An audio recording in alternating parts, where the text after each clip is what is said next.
Hello, everyone. I'm assuming you can hear me okay.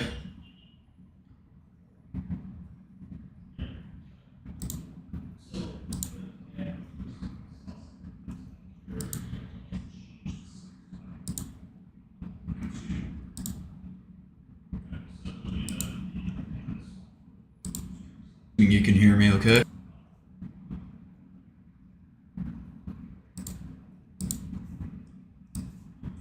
Yeah, I see the capper pop. It's a good short. I can start hitting it off, I guess. Oh,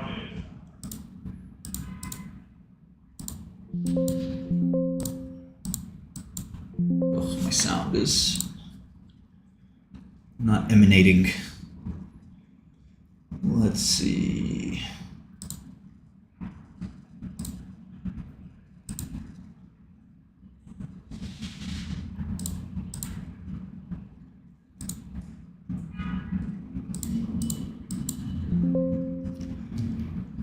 It's annoying. I think you guys can hear it. Yeah, you hear the beep or something, but I can't for some reason.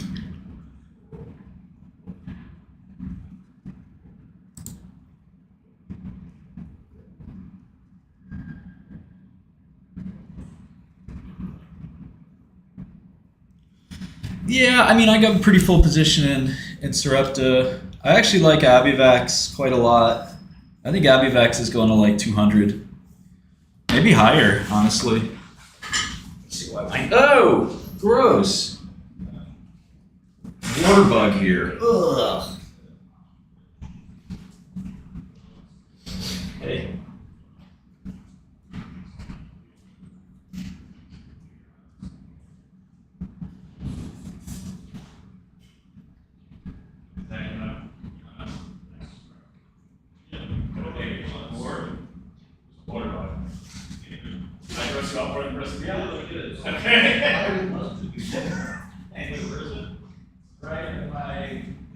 Right next to, yeah, on the green thing, on the green, yeah, on the green post-its. Oh shit, that thing's big. It's big.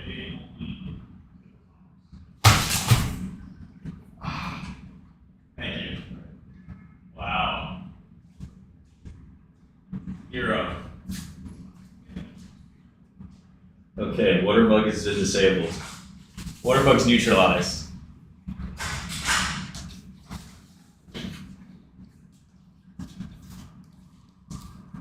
We got a team player. It's over for these water bugs. How'd that fucker get in here?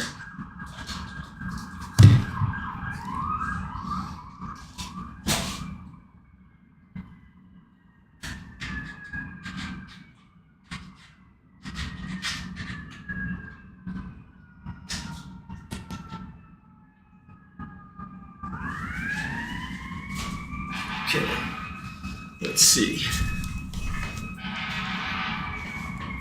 Yeah, we had a water bug crisis. Man, why is this audio not working? Oh, okay, I just heard it. Sweet. Now you guys can hear it too. Although I think you've been hearing it all along. Okay, note to self, stop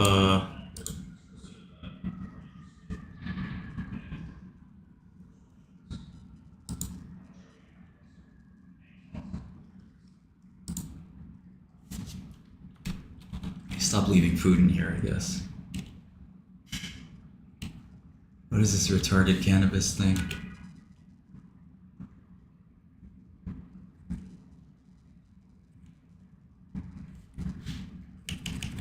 Yeah, I'm bearish on anything cannabis related.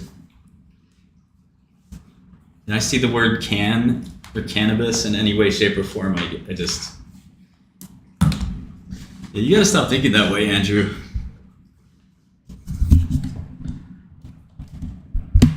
You gotta have more stocks in your portfolio, not less.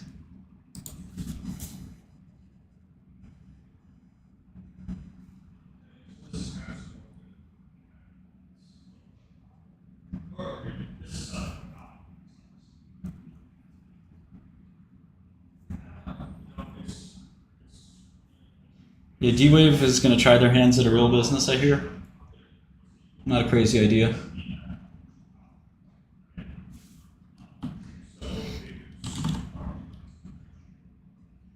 Yeah, Replic's going to the moon. I'm just kidding. Replimune, big win for me as well. Shout out to Replimune. It's my third biggest long. Abivax is actually my biggest long. Sarepta. Start shorting a little bit more quantum.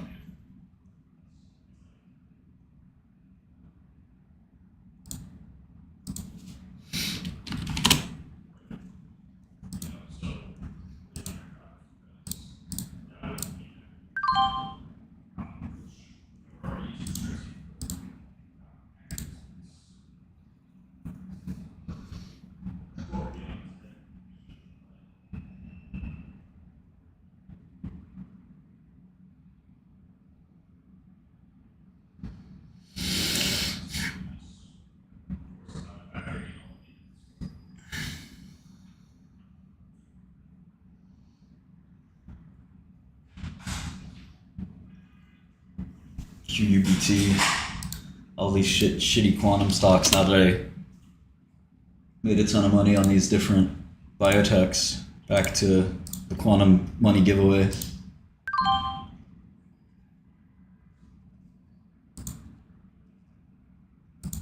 Yeah, but like I said, I think Abivex more than doubles.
All right, let's look at most here. So Replimune's up 75% on the FDA changeover. I'm so happy if some of you are long. We bought it, what, 2 or 3 days ago? Maybe 4 days ago. We bought it when it failed. And now it's doubled. You're welcome. Make sure you subscribe to Goodell, goodellterminal.com. That's one for the history books. Real trap shit. No, Vinny, that's worthless. Cannabis stocks are worthless. Probably would short it.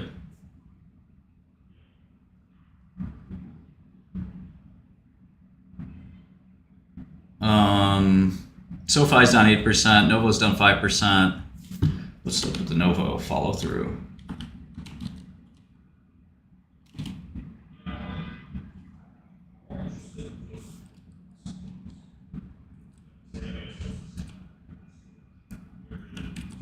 Nothing new on Novo, right? Just more pain.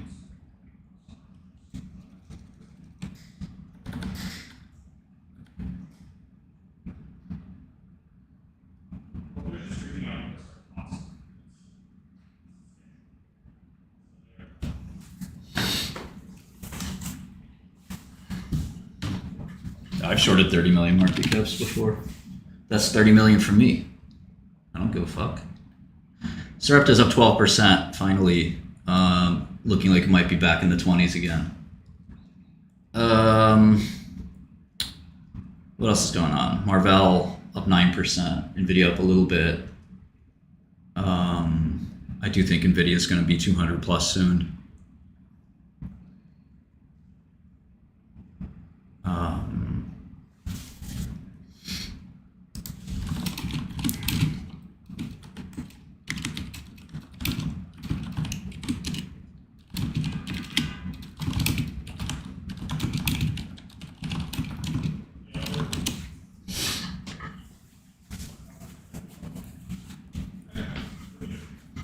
Terminal's going great. Thank you.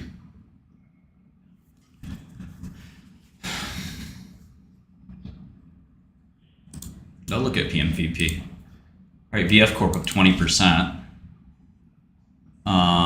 That's the clothing maker.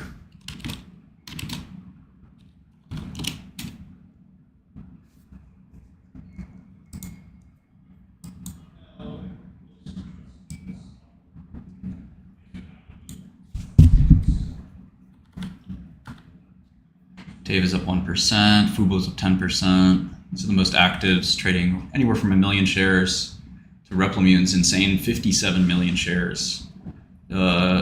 Traders gave up on Replimune after Vinay Prasad issued a complete response letter. Well, now Vinay Prasad is gone. Did I hear Vinay left?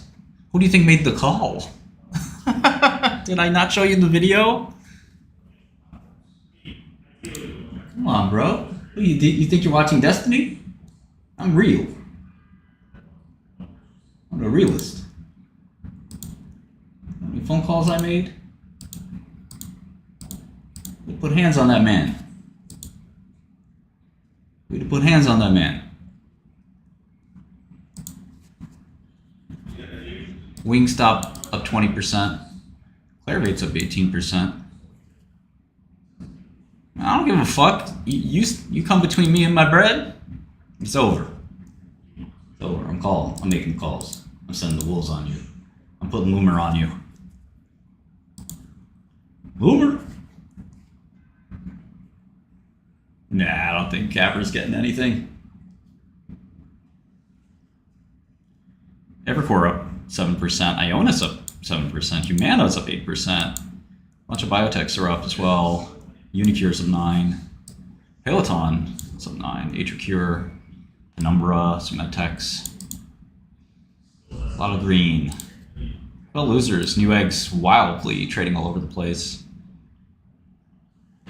Seagate down 8%. Palo Alto. Very interesting company. Train Tech, TT. Train Technologies. IDEX, Novo, Checkpoint. Some interesting stocks there. Tesla's up fractionally. Palo Alto down 7%. It's a big one. Be interesting to hear what they said. The enterprise spending.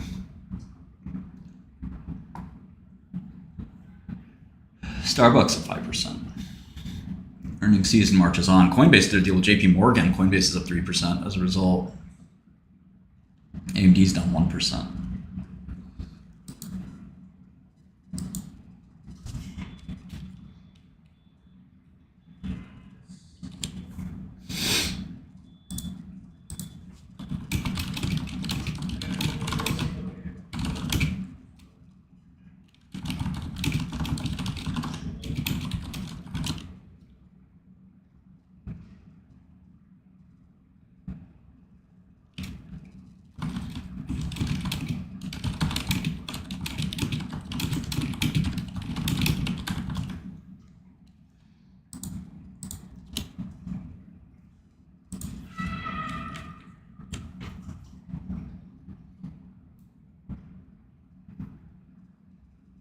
Yeah, PMVP could be really interesting, but it's at $1 now. It already failed, right? So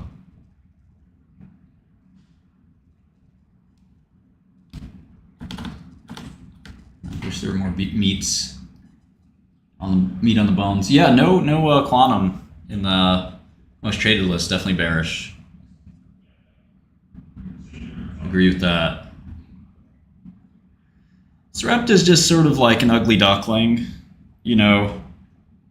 No matter what they do, they're always going to be in the penalty box because their drugs don't really work, and they kind of just have this favoritism because of Duchenne, where it's kind of like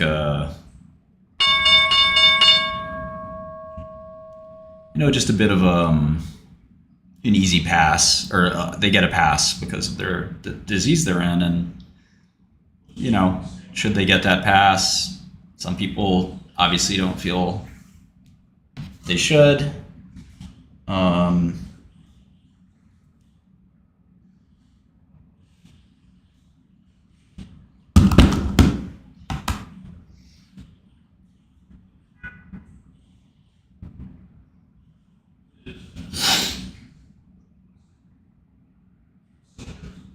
Yeah, the disruptive drugs mostly don't work. I covered Cardiff last night. Cardiff down. I covered at 250. Cardiff data was not good, but it wasn't the worst it could have been. Could have been worse. Why is Capper spiking? Well, there was some news out of Washington. The person in charge of deciding whether or not Capper will get FDA approval has been fired. He's been fired. He's gone.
INMB down 10%.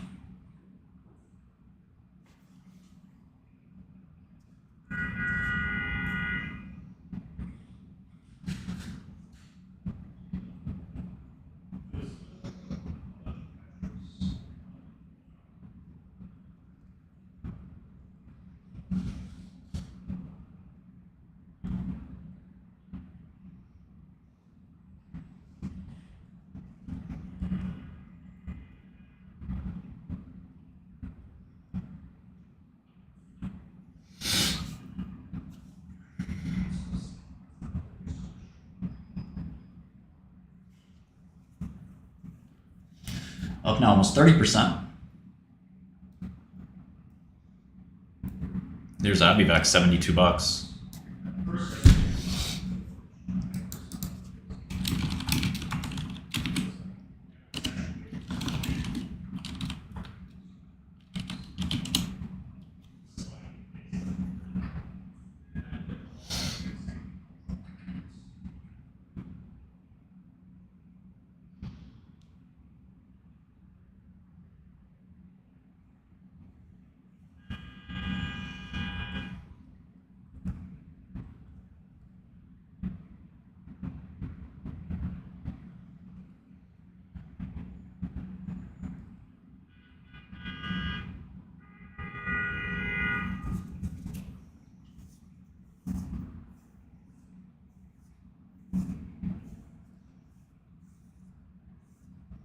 The TYR falling a bit.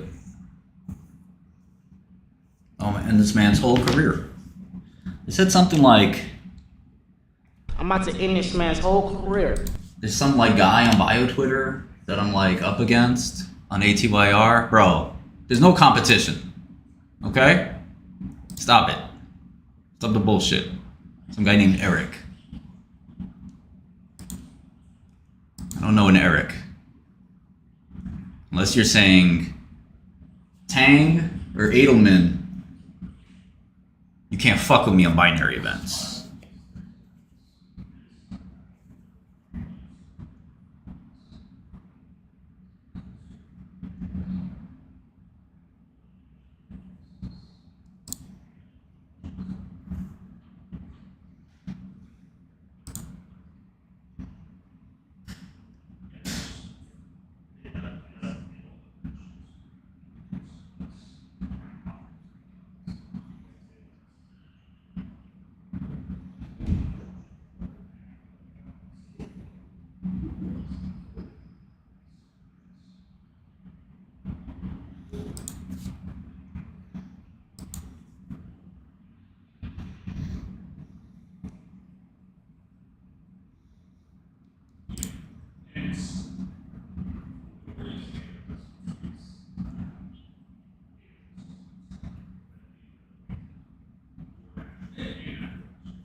Well, Zuck put out some kind of essay.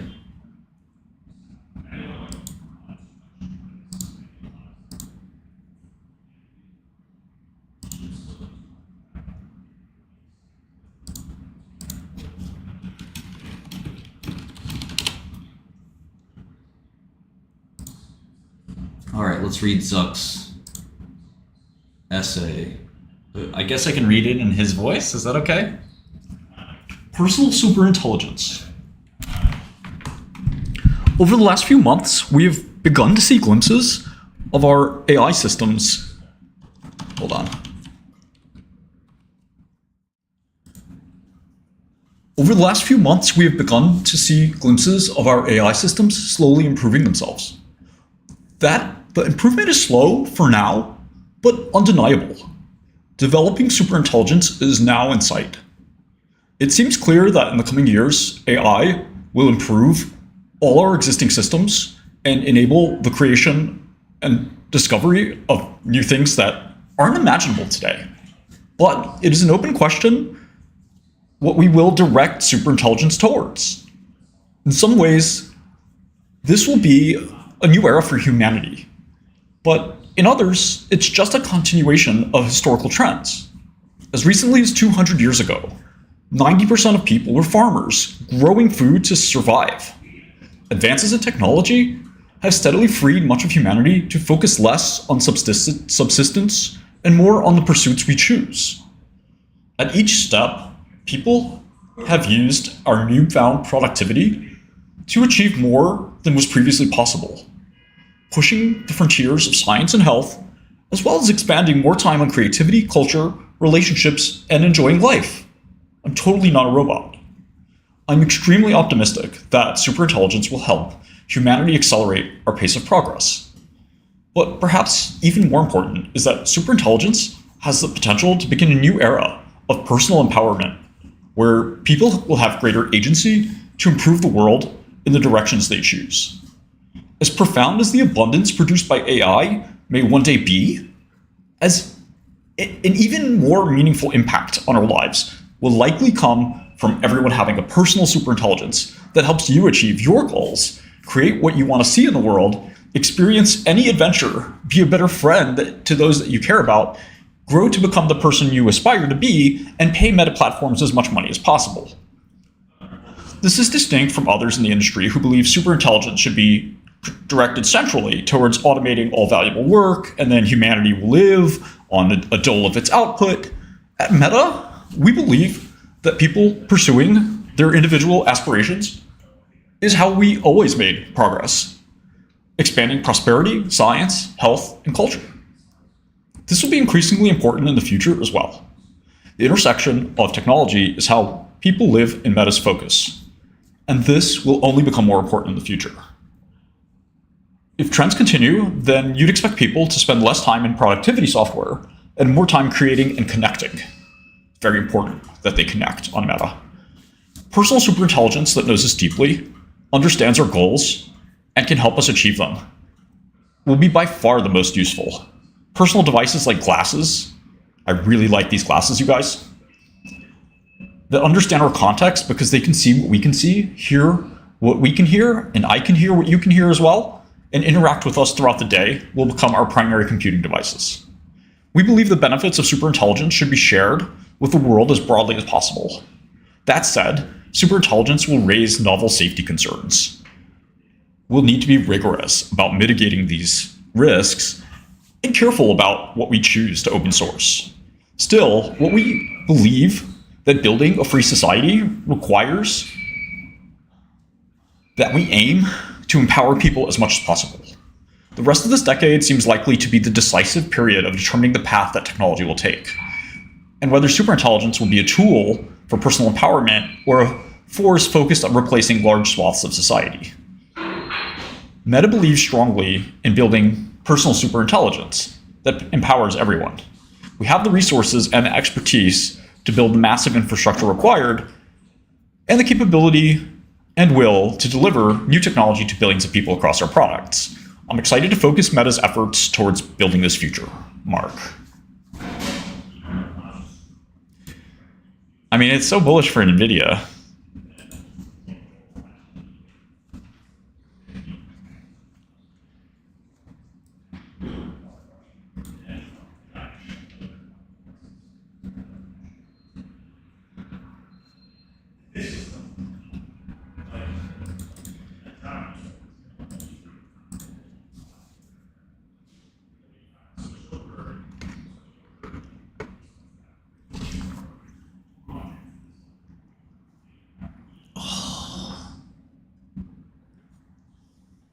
There's a fire drill here.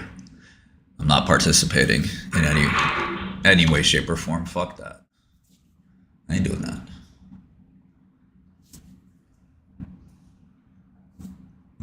There's a fire up in here. I'm gonna handle it myself. Just like the shooter.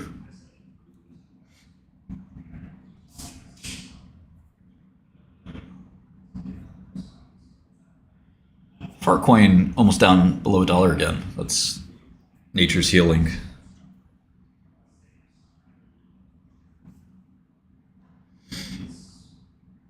Man's not hot. Man's not hot. Quick maths. 2 plus 2 is 4. Quick maths.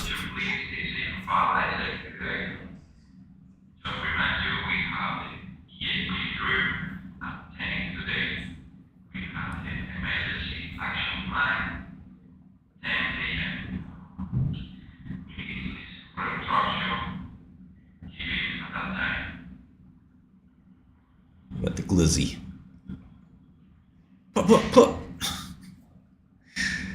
Yeah, it's funny. Everybody wants to be black and be in gang culture until you actually have to be black and in gang culture. Then you can't wait to get out.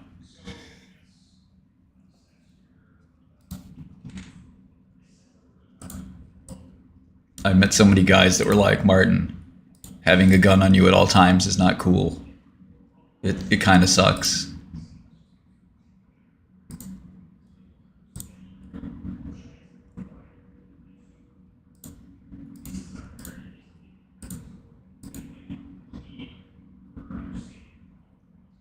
I got this.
That's why they made sidewalks.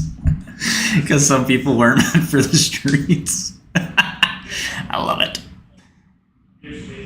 Alright. Do you want to look at Novo Nordisk? Let me see.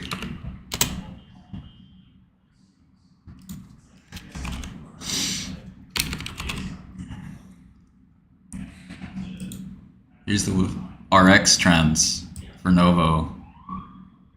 Red and Goodell.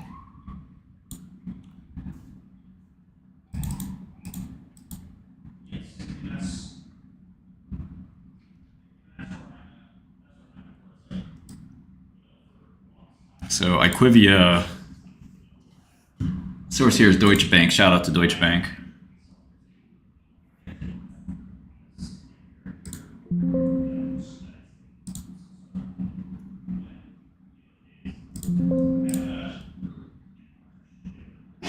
You can get these script data too. Just go on Glodell and type RES, and you can pull up these sell side research reports. So let's see, Novo Nordisk. Do I have anything here on RX? Let me see where if I want to make a separate sheet.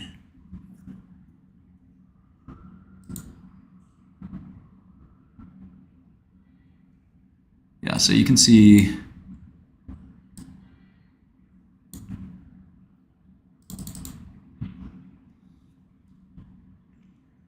that Zepbound is kind of crushing kind of crushing Wegovy there.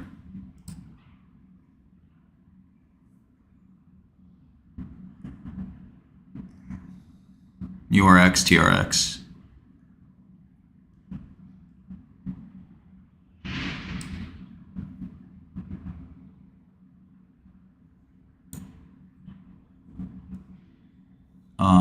Let's see.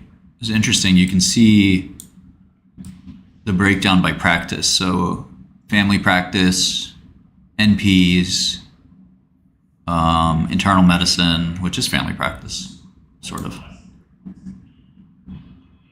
And again, the trends between Wegovy and Zepbound. See if Ozempic is in here. Oh, here's the weekly RX versus the stock price of Novo Nordisk. It's fairly well correlated there. I will say Wegovy is coming back up a little bit there.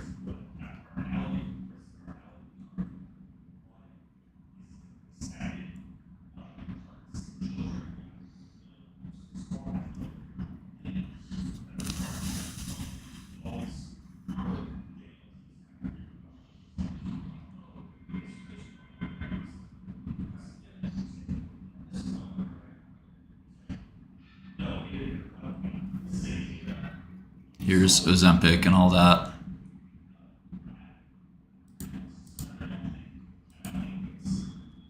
Good question, Natty.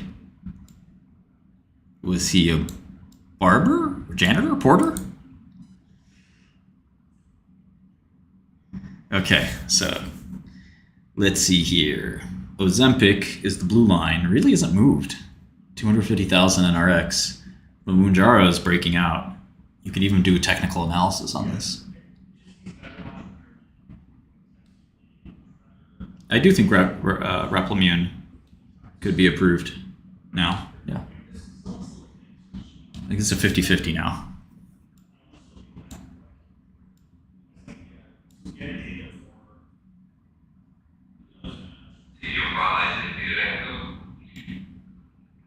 Yeah, so Mounjaro has beaten Ozempic at this point.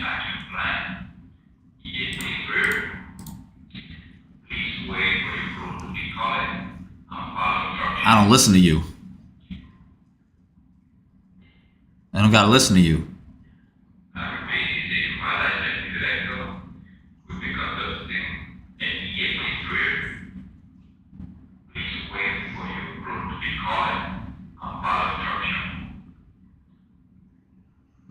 Yeah, so Ozempic's kind of getting hammered.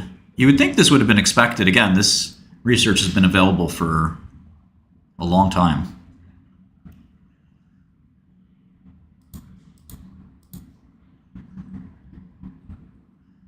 Here's the comparative launch. So Mounjaro and Zepbound. Zepbound's even higher than Mounjaro, which is crazy. And look at the comparative weeks of the launch.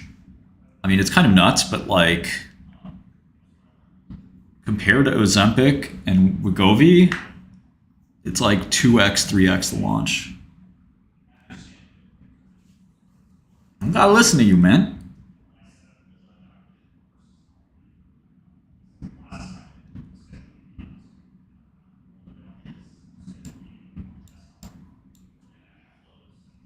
I'm not leaving this chair, bro. I gotta work. You do the fire drill. Fuck out of here. Okay, so it's pretty obvious there's a big issue there with script trends, but our job is to figure out kind of how to play it.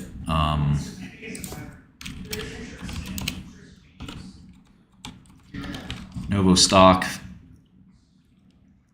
We still haven't rolled out international, which is really annoying. Oh, you got baggy blues?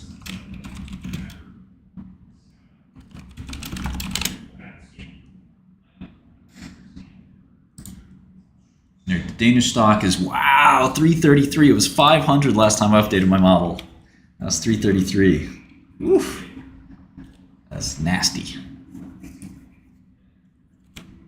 Okay, and Q2 numbers are still not out. Yeah, no changes on that, Luke. I hear you, Ken. It's just such a small market cap, dude.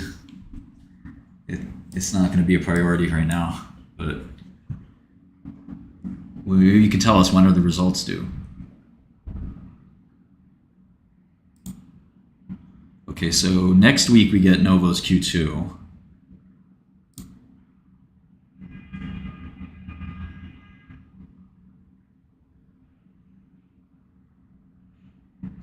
What do you mean, Nimbo?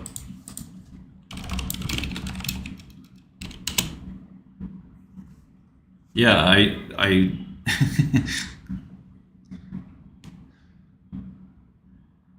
do I have to go through the attribution again? Poor guys. Yeah, Abivax is a tax. I bought it at 50. It's at 70. Problem?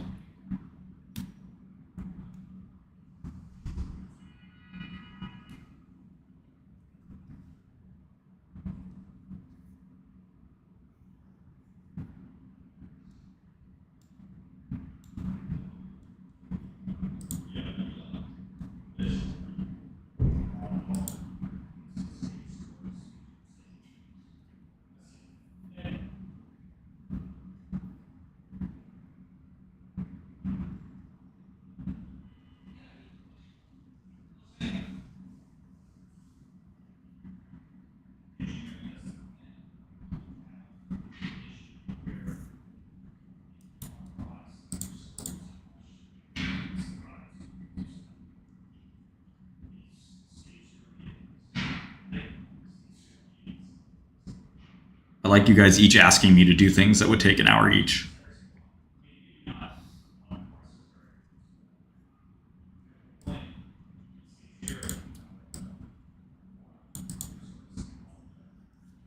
Okay, so let's see. Novo grew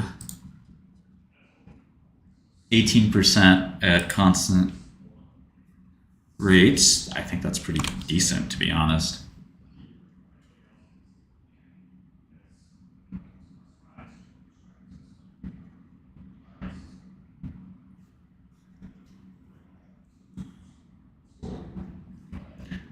Well, nothing's going to probably change in EMEA, and I doubt anything will change in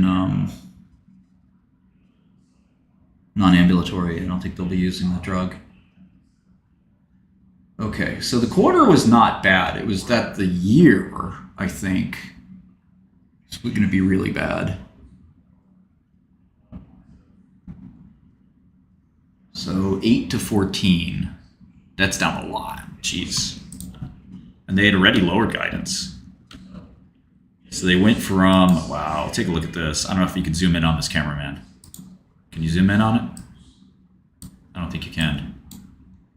See if you can get a shot of this. Zoom in a little more, please. Thank you.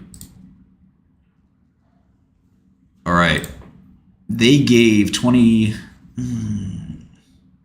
Hold on. This isn't even the right column.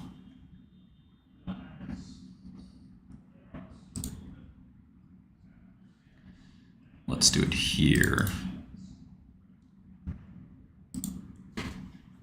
On 5/7, they gave guidance of 13 to 21, which was lowered from before. And now they gave guidance of 8 to 14. It's really wild. But I want to go back in time a little bit and see what happened there. But to get to that 8 to 14 constant exchange rate,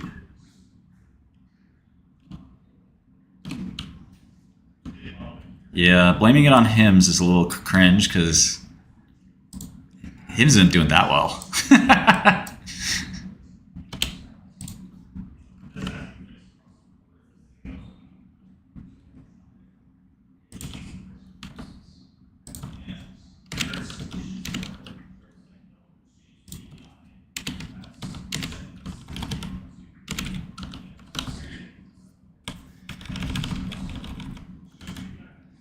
Okay, I could see them get to 11%.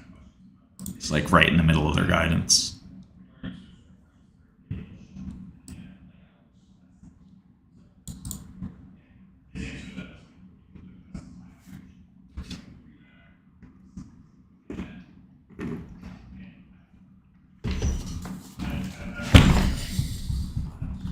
actually did not get breakfast.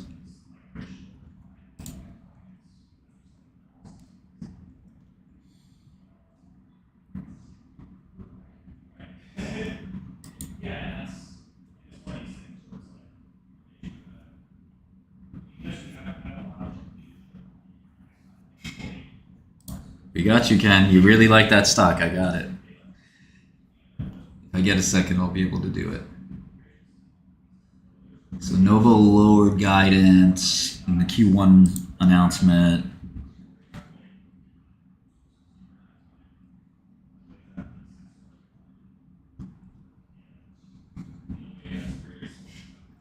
I assume they kind of kitchen sinked it, but who knows? Could get worse.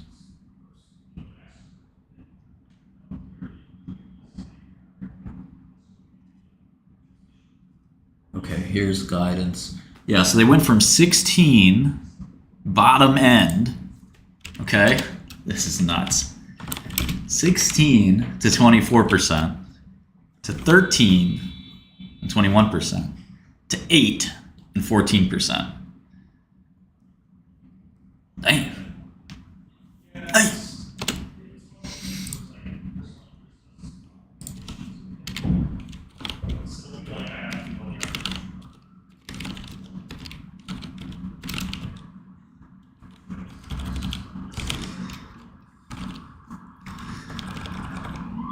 It's just really hard to compete with Mounjaro. It's dual acting.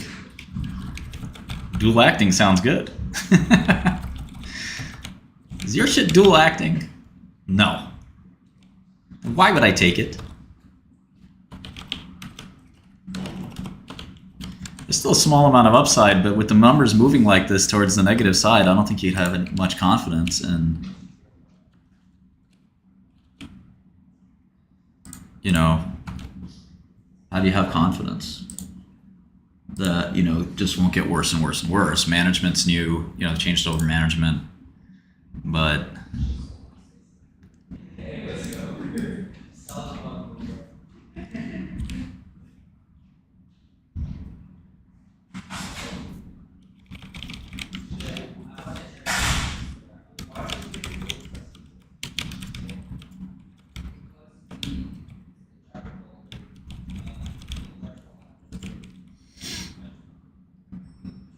yeah, I would avoid Novo. I wish I was short it. You know, the script trends were so obviously bad.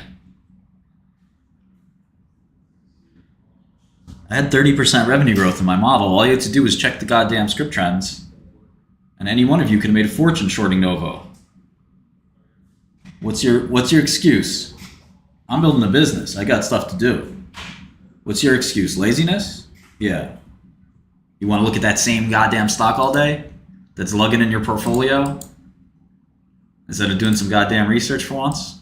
Scumbag.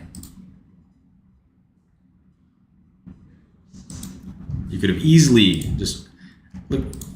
You saw what I saw. I just read the one Deutsche Bank report showed scripts flat. Model says up 30%. How the hell are you going to be up 20-30% when the scripts are flat? Come on, man. I can't do everything for you. Oh, nice mogged. Scumbaggy. Yeah, Luke, I'm sure there's a ton.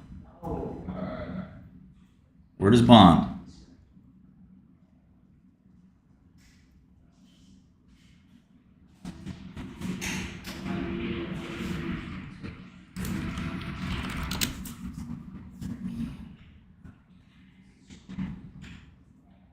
Shut up, Amir. Make me fucking do something, man. Shut the fuck up. Somebody shoot this guy, man. Somebody ban him. It's over for you. Roses in the chat. F's in the chat for Amir. You're done, Amir. You're done. You're cut off. You're done.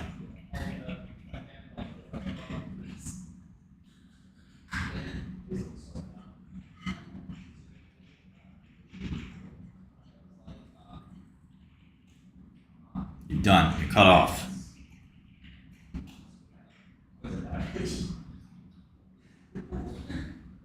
Rest in peace.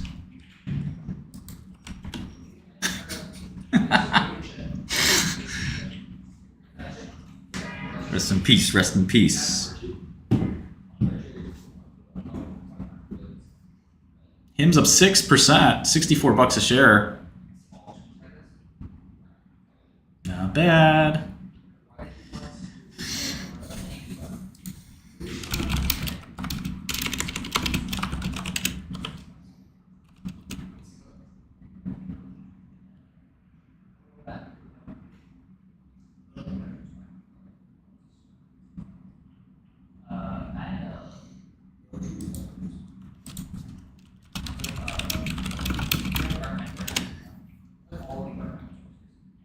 Price of the brick going up. Yeah, Cardiff, obviously binaries are, there's a lot of smart people on Wall Street staring at them all day. So, you got to take some risk that they're not going to take, like I shorted that stock instead of buying puts, but, it could have easily backfired, so it's, you can't have it both ways. You can't say I want to make a big return, but I don't want any of the risk. Which one do you want? Options are normally used to reduce risk. All right, let me do a survey here.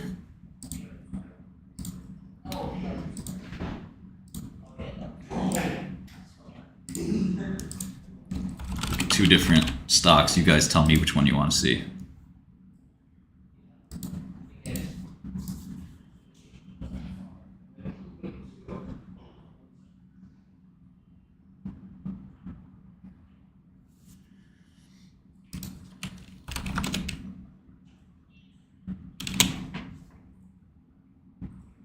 Wow, CyberArk. That's nuts.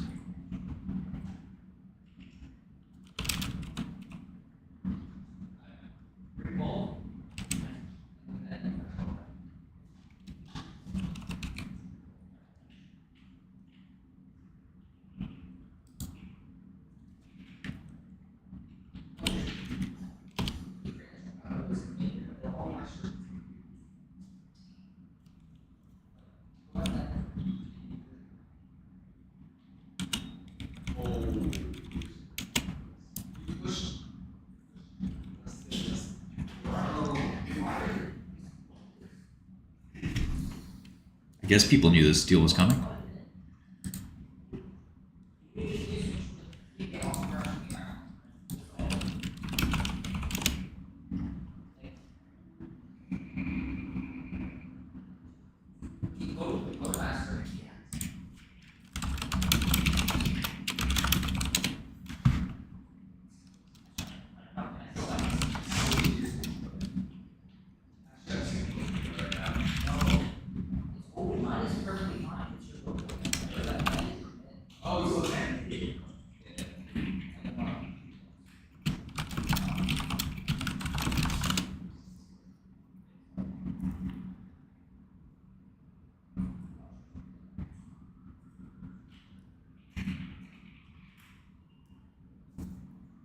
All right, I guess we're gonna have to do both these stocks because there's a lot of interest.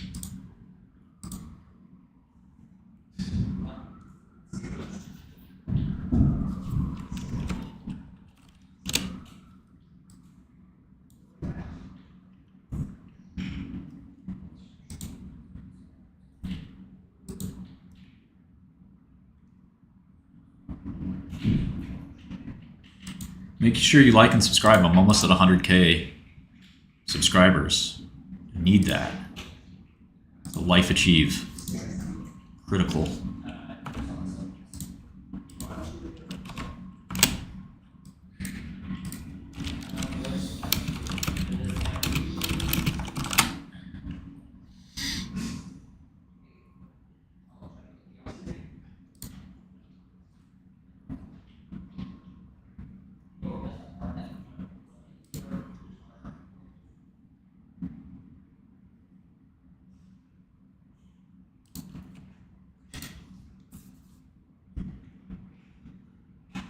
I don't think so.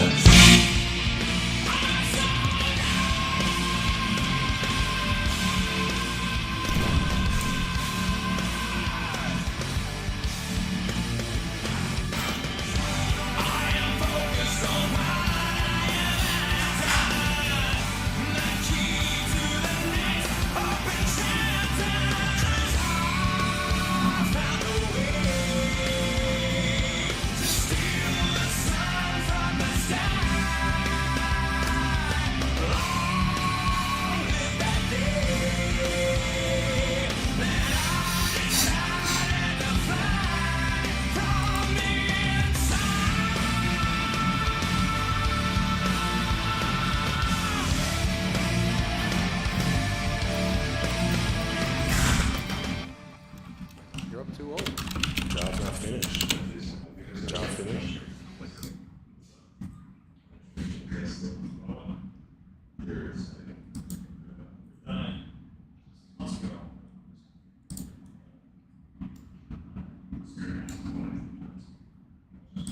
Okay, we're gonna look at United Healthcare.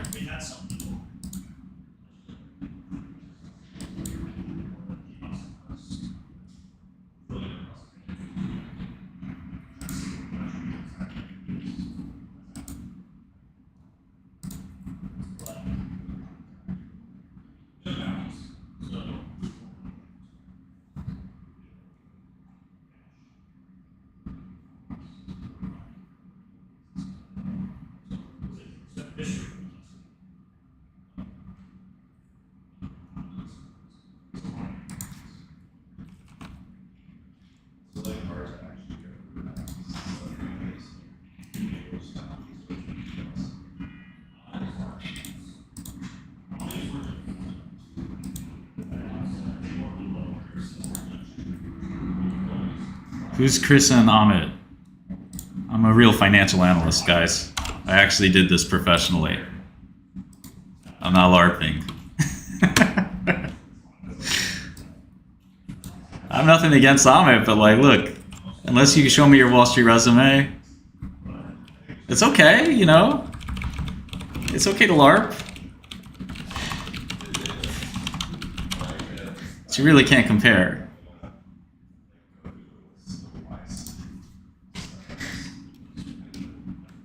Who's Chris Patel?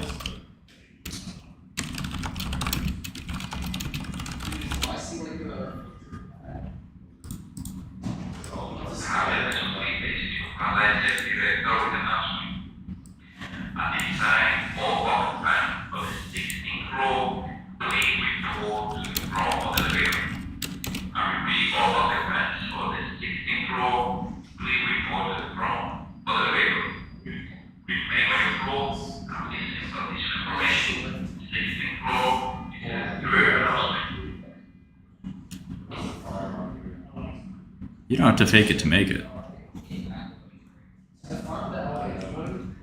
Ah, poor retail investors.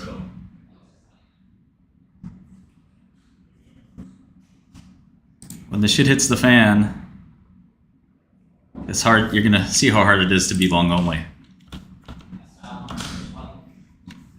There's a reason the smart people on Wall Street are not long only.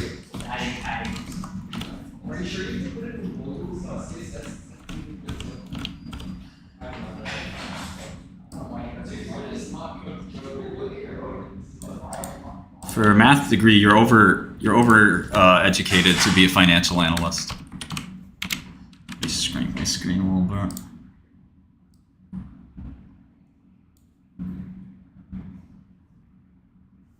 Imagine PayPal doing a crypto treasury.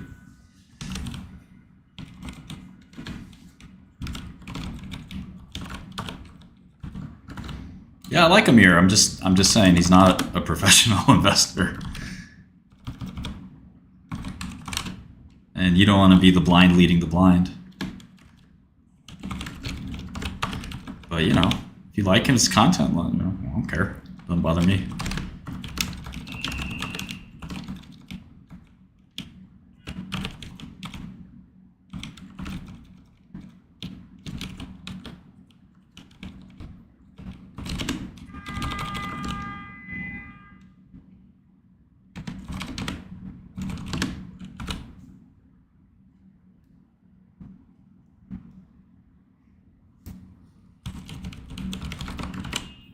Okay, so MLR's just gotten walloped.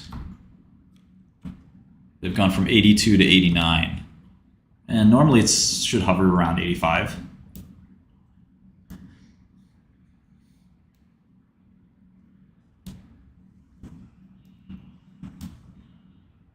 So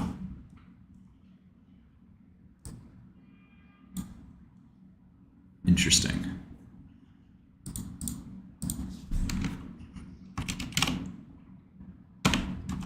Oh, this is like their abridged shitty balance sheet. I need their Q balance sheet.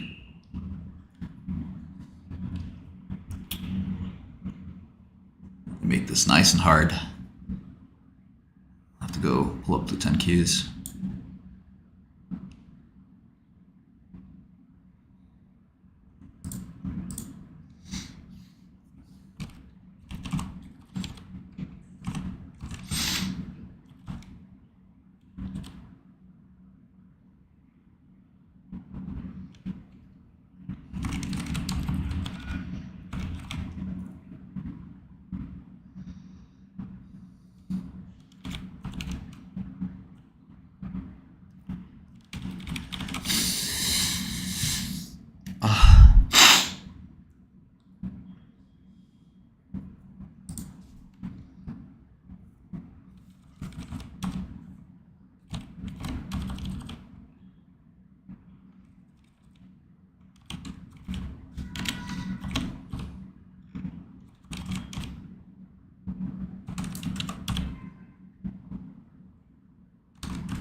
Can you ban Amir again? Thank you. You're done, Amir. You don't... You Zoomers don't understand. People like you get fired and they wonder, what happened? I was just trolling. No, dude, you're fired. You need a new job. Oh. You can't hit the reset button. What the fuck you thinking? You learning lessons. I'm giving you powerful lessons, man. Never gonna forget these lessons. These lessons you're never gonna forget.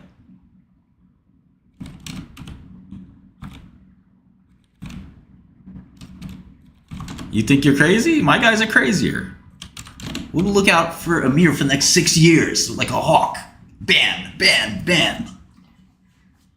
We're gonna look at new users and wonder if it's Amir. Ban you anyway, just prophylactically.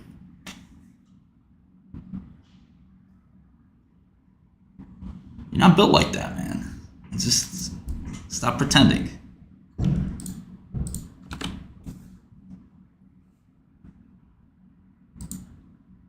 Just even writing the word Amir, you're banned.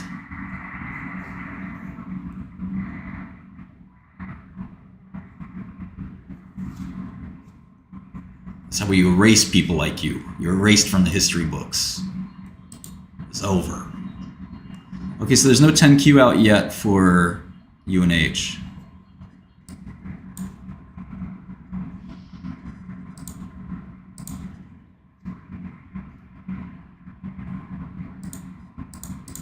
It's like a fun game for us to fuck you up.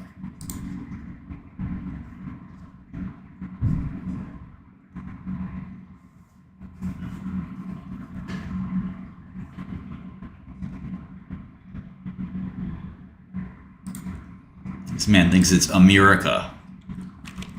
Nah, it's America. Not America. Alright. Go back to your country. What the?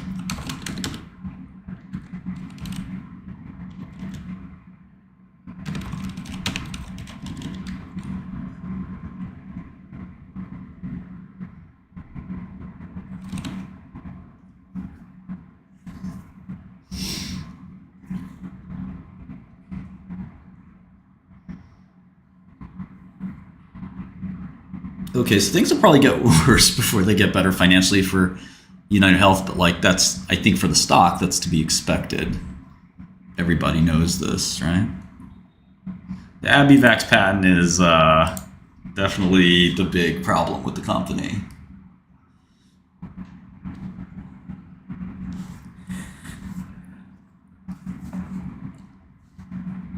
That is the one Achilles heel they have. Mark de Garadel is very, very sharp, though.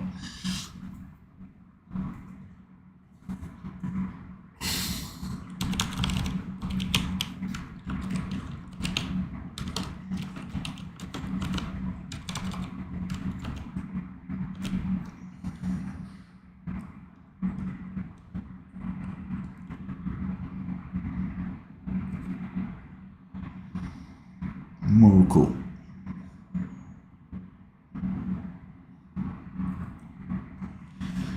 Oh, I gotta do a conference call of some kind, I think.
Sorry, I know we're supposed to be working on UNH.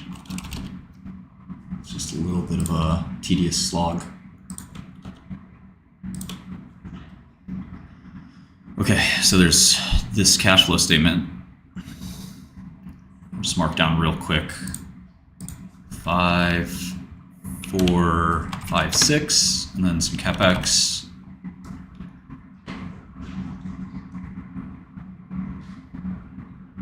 Eight, 9, 8.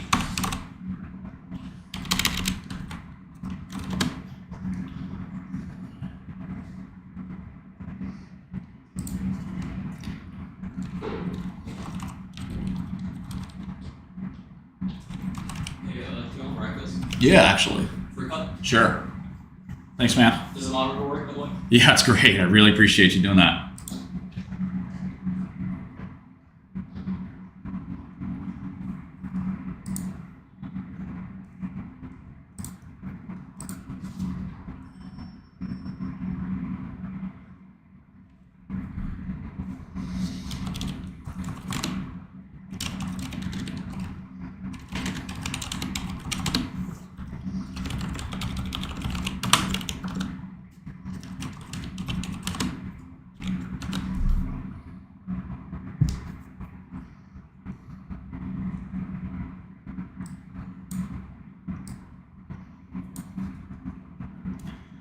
I mean, the bear case is the patent doesn't hold up. I mean, that's really it.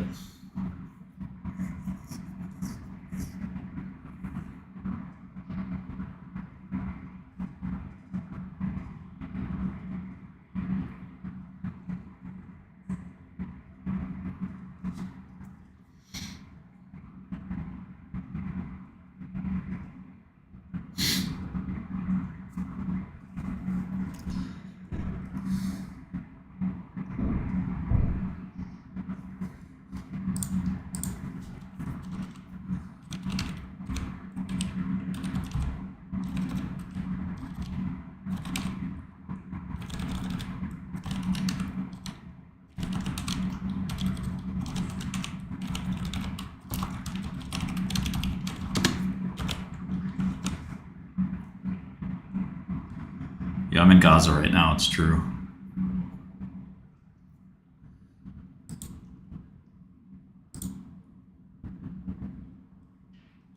Yeah, Bronx, there was a guy walking around with a gun.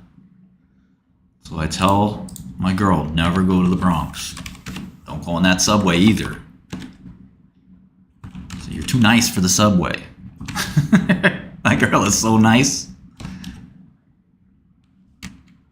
Somebody might be like, give me your purse. And she's gonna be like, okay, here. Do you want my credit cards too? Like, yeah. Okay.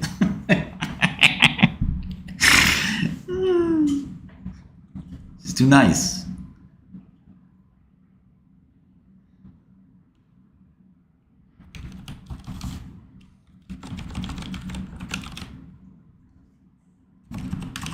New York, you gotta be mean. You gotta have an edge to you, a little swag. Approach a girl in New York, a woman in New York. She'll be like, I'll fucking kill you, what? Lady, you just dropped this thing. Relax. Okay. Give me that. You just gotta look around you. Yes, you can sell GPUs in the Bronx, but you need to be experienced with that thing. You don't just walk up in there slinging chips, man. You gotta know what to do. You gotta know the plug. You gotta be vetted, you know? You just try to go up in there acting like you own the place. GPUs on deck. You know, you say that. I got GPUs on deck. That... What do you mean GPUs on deck?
UNH is definitely not too big to fail.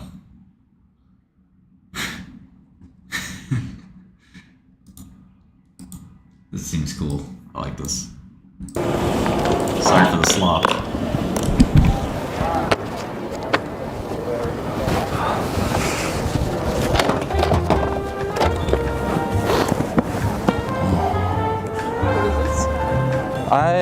I just had some spare time. Okay. Just, you know, gotta count my money.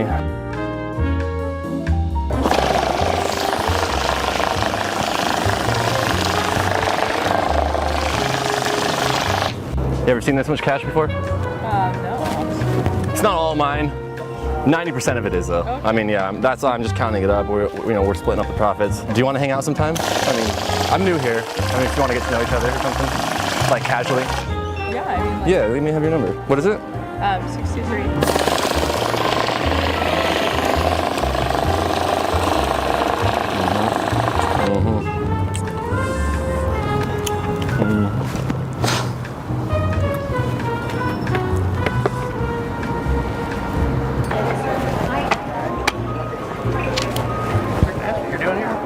Sorry, what? Can I ask what you're doing here? Oh, counting my... I just got a promotion, so I'm just counting my cash. I can't have you this right now. Not yet. Why's that? So like, he's got a whole bunch of money in front of everybody while we're trying to die, and it's just it's a little awkward. Awkward? Yeah.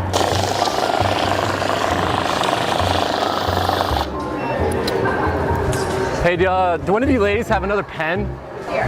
Oh, perfect. Yeah, I'll be quick. I'm just finishing up some work that I missed on. And this is for you. I appreciate that. Thank you.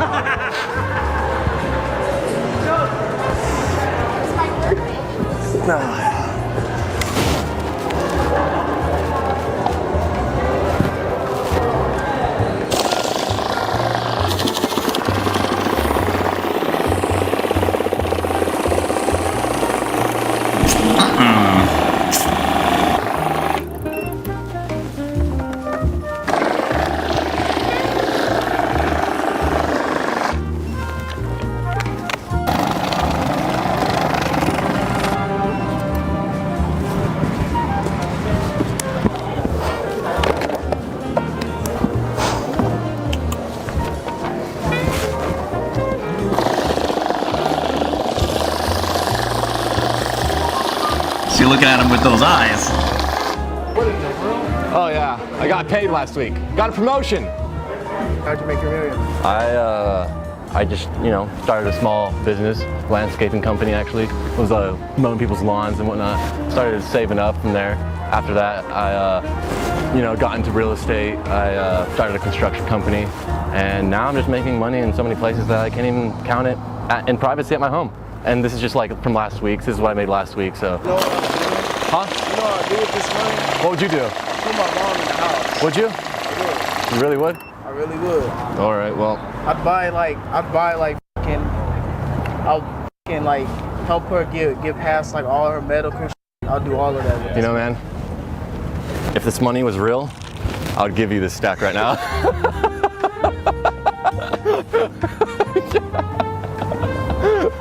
Alright guys, thanks so much for watching that video. If you enjoyed it, please give it a thumbs up. If this video gets 30,000 likes, then I'll make a full counting a pile of cash in the library prank, so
we're going around in East New York asking people if they want to buy a gun, but not a real gun.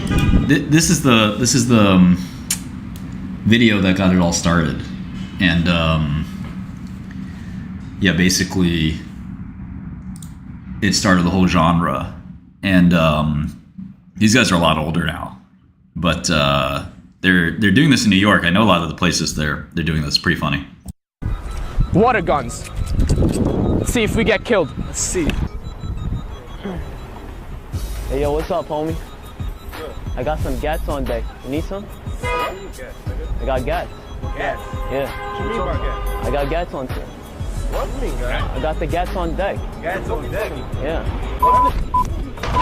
I got dags, bro. Gats what? I got gats, son. Right here. Got gats. Come over here. I got. Excuse me, guys. Yo, do you want to buy a gun real quick? What? Like a strap. Like a water gun. Let me. Ah! Yeah.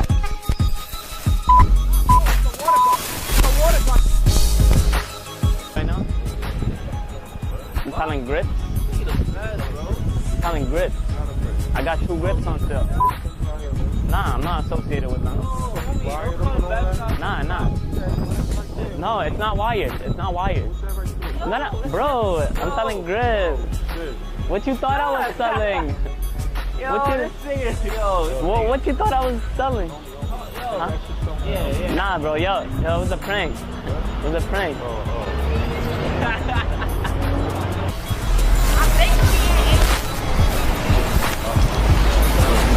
Excuse me, guys. Do you want to buy a gun real quick? Yo, like a gun. I already got it. Yo. Yo, relax. Stop. Yo, please stop. Don't shoot, man.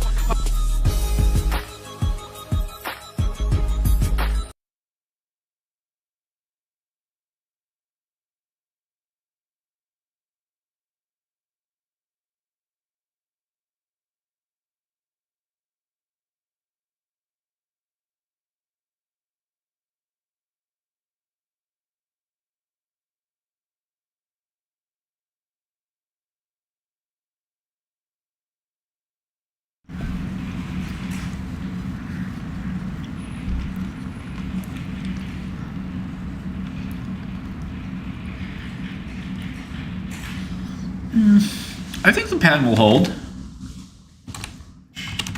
I read the patent. I thought it was decent. It doesn't need to hold that long either. If I were Mark, I would be trying to make a new version of that drug ASAP. Get a new composition of matter patent somehow. Switch it. I don't know. Because nobody knows how it works either, and that's good and bad.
Okay.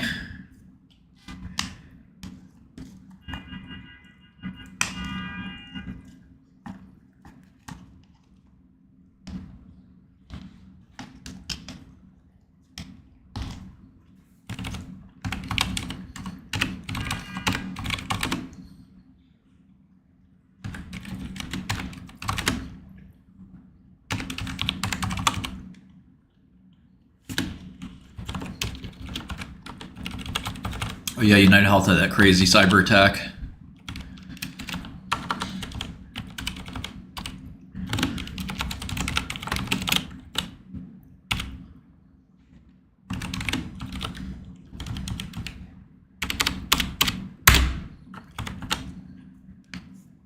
Feeling a lot better today. Thank you for asking.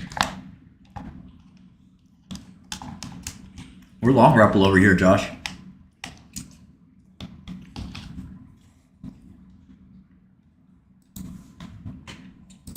It'll be time to sell a little bit. I'll sell half.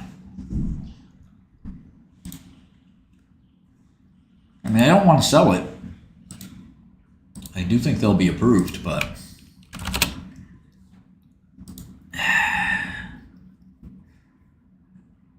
it's a gamble. I'll gamble with half of it. A little easier.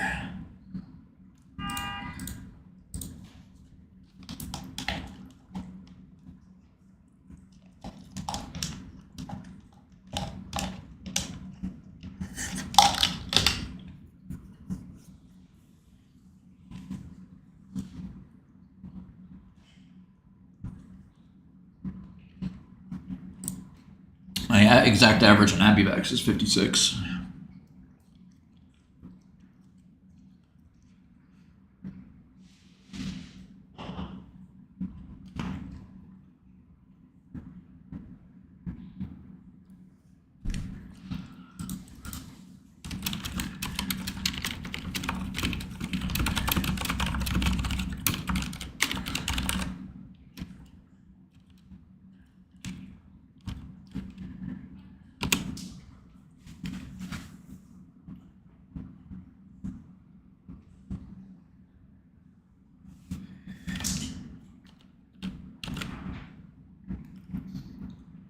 Not a big beer guy anymore. I like IPAs.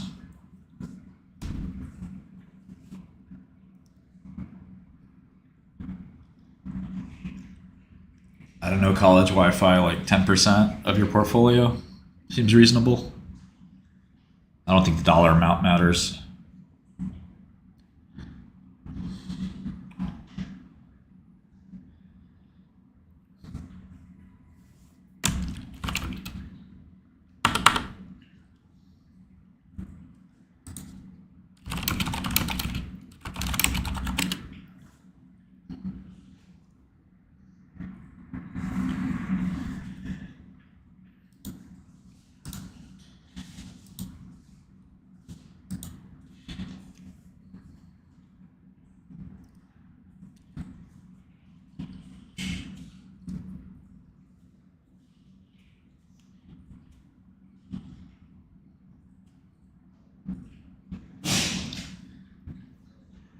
Yeah, no need to drink.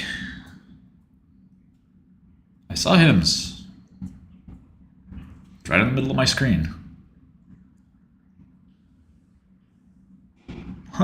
Student loans? What? Index funds? What? Stop playing with me, man. Come on.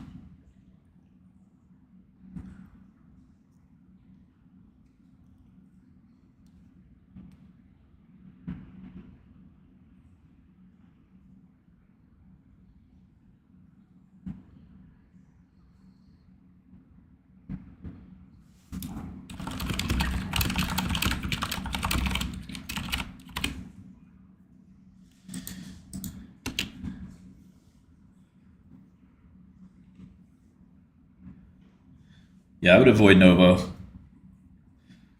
Godel does give you live market data, no extra subscription. But soon, you will be paying subscription fees for certain entitlements, like say level 2 or whatever.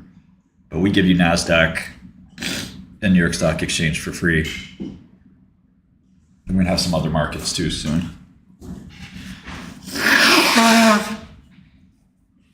Yeah, I don't think so, Grant. I don't think so.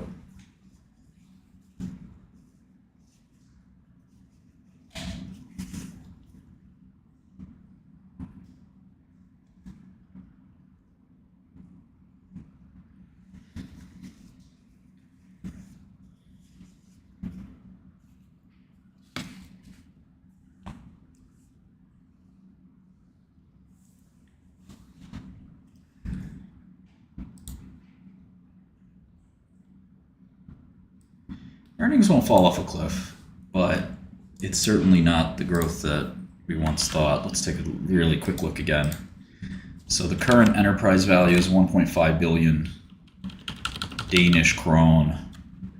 They're going to do 300 this year, so that's 5 times sales. And earnings say they do 125. So 12 times earnings. I mean, the issue with that is further revenue deterioration and the eventual expiry of Ozempic. You know, it's certainly not a terrible value stock. You know, it depends on how you feel about management, recovering from this crisis of sorts. Can they get Ozempic back into a growth mode when obviously Mounjaro and Zepbound, they're doing the right thing there.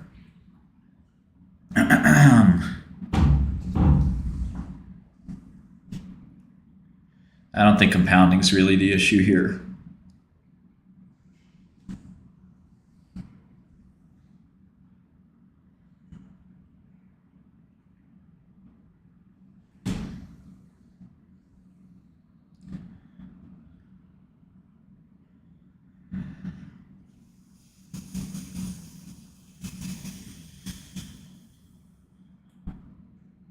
So we'll see. It's not horrible long. I just don't see why you have to buy it. I mean, they have to get back on track.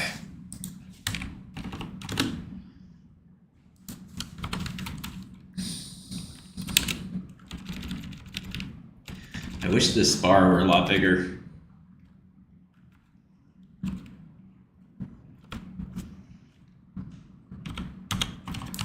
If only I knew somebody at the company who could change that.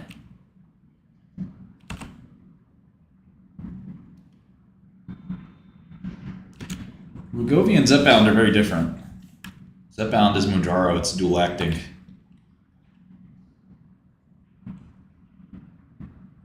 It's a little weird to tolerate the single acting.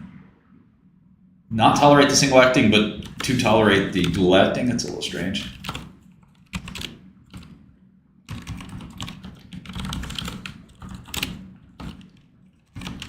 Okay, so Lilly is the #1 drug company in the world, 700 billion market cap. J&J has displaced AbbVie as #2. Back in the #2 spot, J&J for the longest time was the #1 company. Novo is going to be falling off a cliff here. But let's change, also Roche. Roche has had a little bit of a rough ride as well. AstraZeneca, which was LastraZeneca, but now is FastraZeneca. That's right. That's right. Yeah, I need some Ozempic my damn self. Well, my friend started taking it, and he's not thrilled with it. He's not fat, though. Okay, so LastraZeneca has turned into FastraZeneca, is now, I believe, #3. I still have to do some more calculations here. Oh. Pascal Soriot, man, what a great CEO. Absolutely crushing it.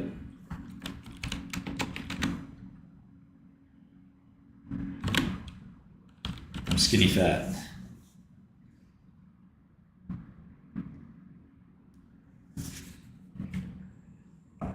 This is haram. My friend Noah. Who? Sorry, I think I know more than one Noah. But I don't know any one Noah very well. Which Noah?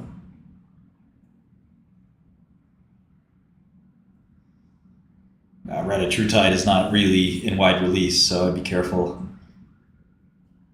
trying to estimate anything from that. But Lilly, obviously has a plan for triple acting.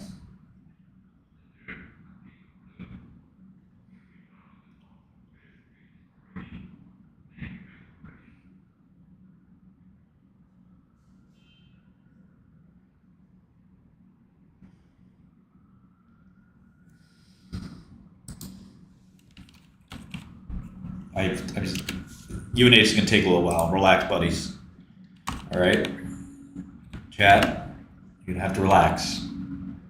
All right, I'll inform you on UNH in a minute.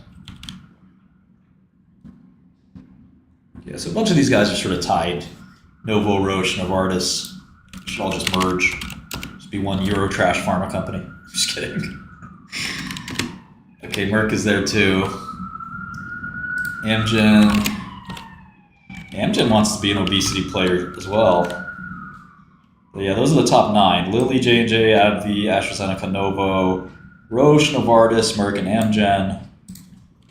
Pfizer has been stuck at $24 forever, just complete trash. Gilead, very well managed. One of my longtime favorites. Even Sanofi's starting to show signs of life, although the last couple quarters have not been so good. Bristol Myers, kind of a loser. Vertex, insane to be in the top 15 drug companies. GSK, my old dog, always reliable dividend. Takeda down there. We need international so bad. Regeneron had a decent comeback. There's some expectations that maybe they'll have an obesity drug themselves. But obesity is the market's slowing. There's Teva, Alnylam, just keeps going up and up. Argenx, Baxter's sort of pharma. Viatris 919, Beijing. I don't know if you guys mess with Beijing, but that stock's done okay. Royalty Pharma, wow, Royalty Pharma's gone up nicely. How's Bib? I always liked Bib's potential for a comeback. Grifols, $11. Good old Biomarin, it's flat. Genmab. Genmab's got a patent expiry coming up. Uther. Summit is so weird, dude. Summit really $27? How the hell? Summit might be the ultimate binary event short. Making no goddamn sense, man. Organon.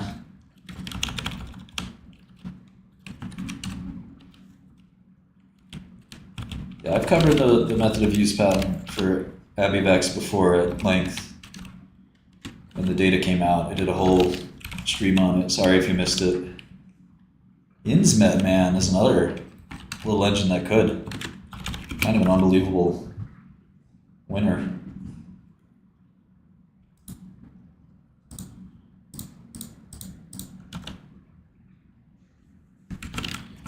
Jazz. Backsite. Biotech. Neurocrine. Neurocrine's been doing well.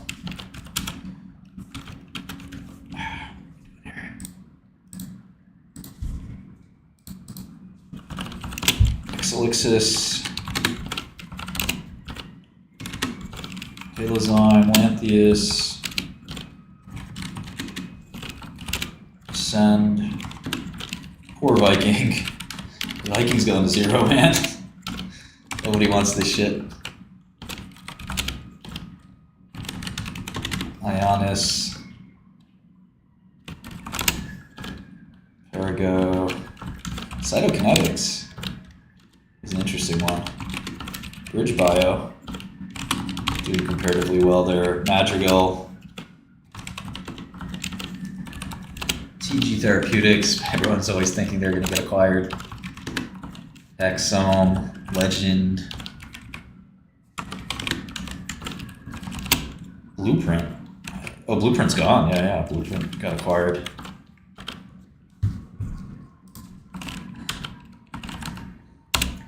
Adma, one of my old favorites. Alchemies.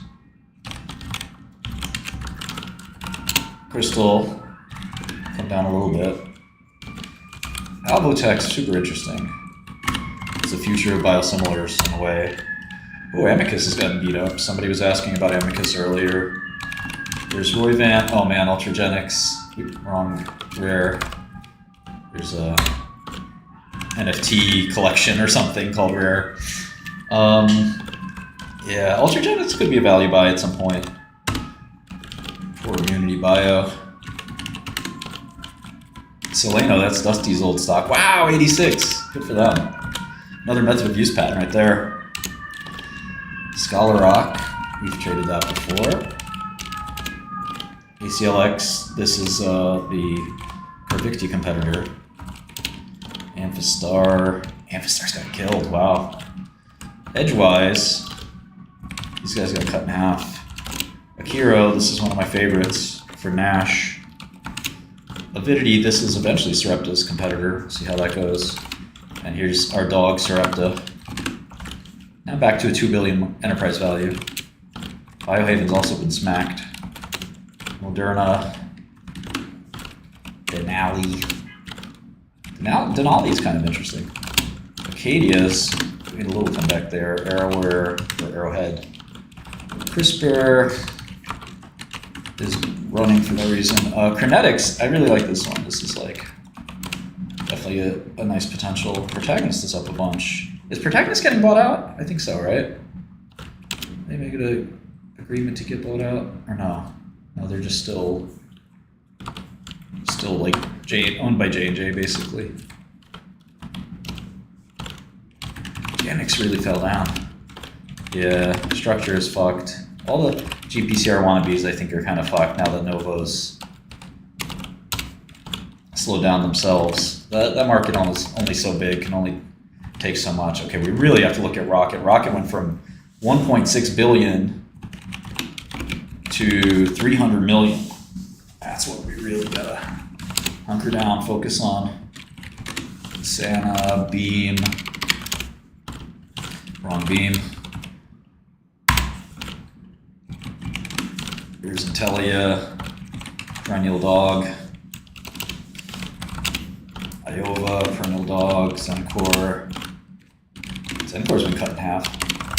Replimune got cut by more than in half, but it has come back a bit. Nuvation's sort of flat. Absolera is like a retail stock favorite. Immunovant has potential. Harmony, 3561. Zylab's been around forever. Not sure how much progress they've made. There's Bausch in US and Bausch in Canada. And then there's BLCO, which is a little different. Geron. Oh, Geron's gotten smoked. Corcept rallied huge on some cancer data. Immunocore, so many stocks to look at. PTC rallied with recent approval. Xenon. Supernus, is Supernus getting acquired or somebody? Are they acquiring somebody? They're doing some kind of deal. It's a very well run company. Oh yeah, they're buying Sage, the failed drug. Yeah, Doug got rid of Vinay, absolutely.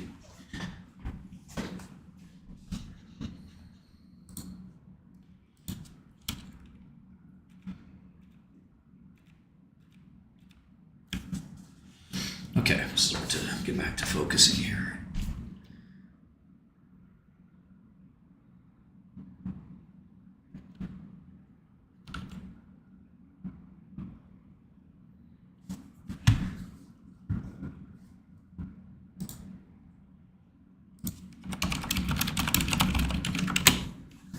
Okay, about 1 o'clock and 5 o'clock or 6 o'clock, I'm not sure.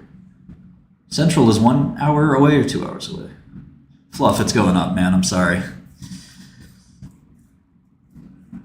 Yeah, INMB is a 0 for sure.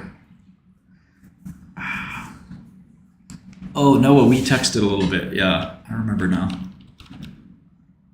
Sometimes it can be bad with names. It's not a good trait to have.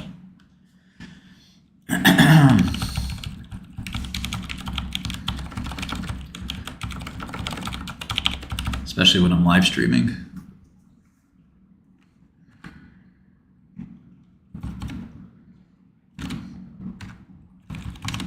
I still don't have D-Wave access. They really don't want me to try their computer for some reason. I'm gonna get it though.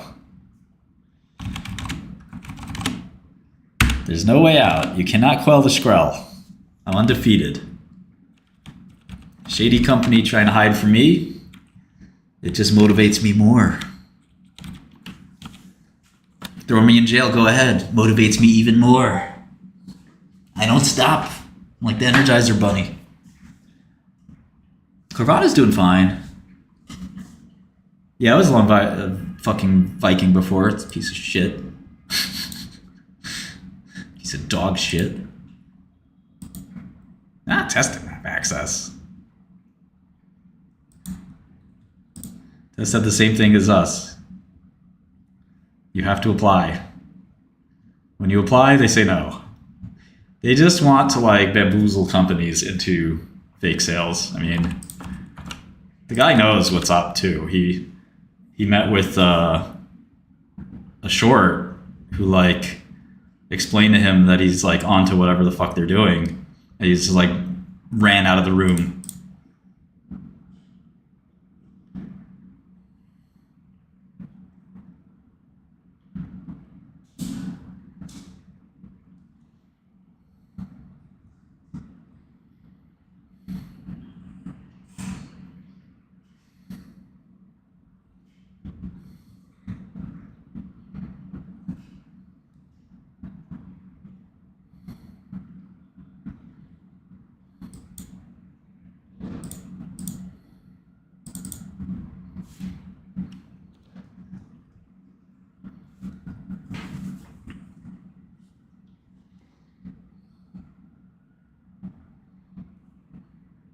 Yeah.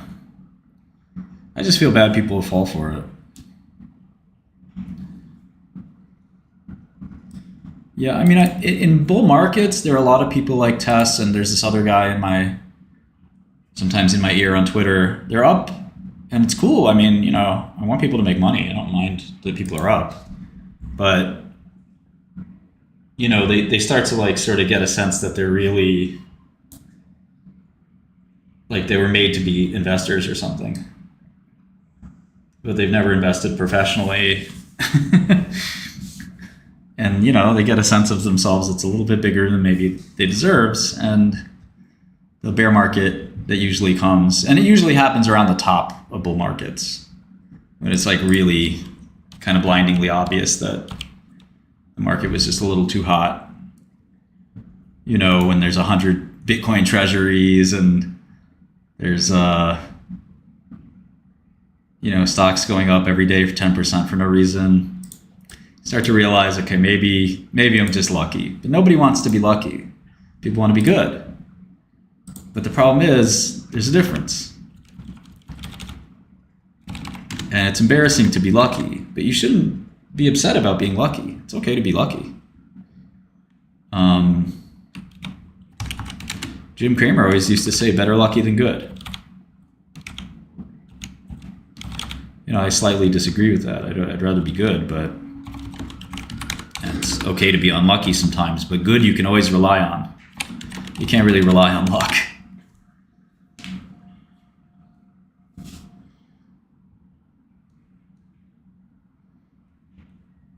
I don't trade options unless I absolutely have to.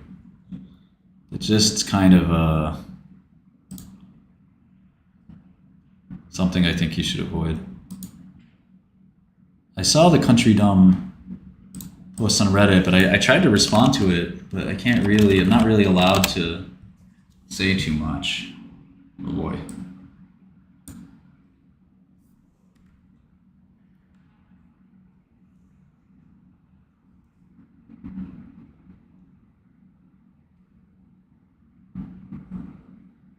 Am I banned from Country Dumb? Let's see.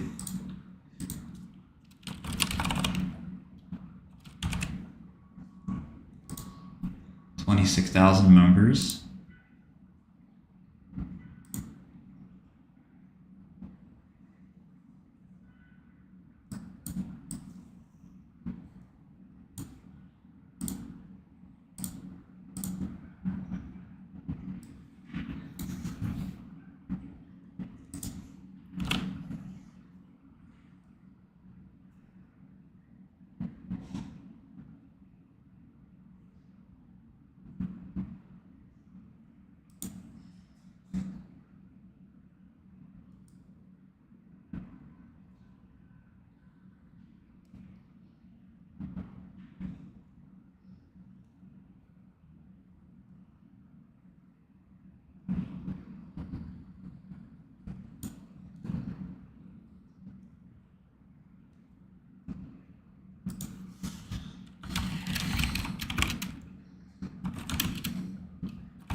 These people are...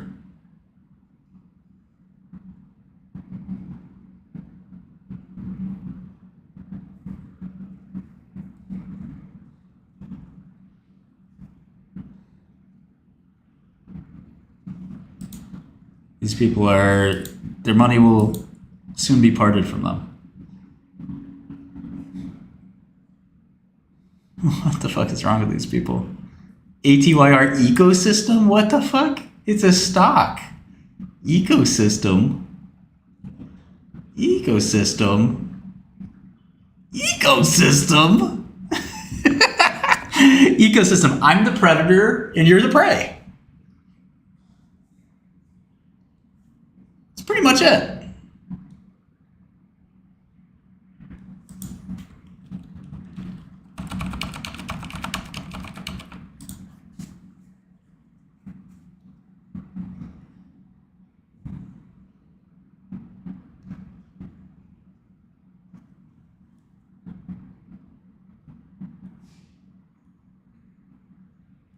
I love every single time these guys are like, oh yeah, you don't know what you're doing. And it's this different people each time. It's just so funny to me.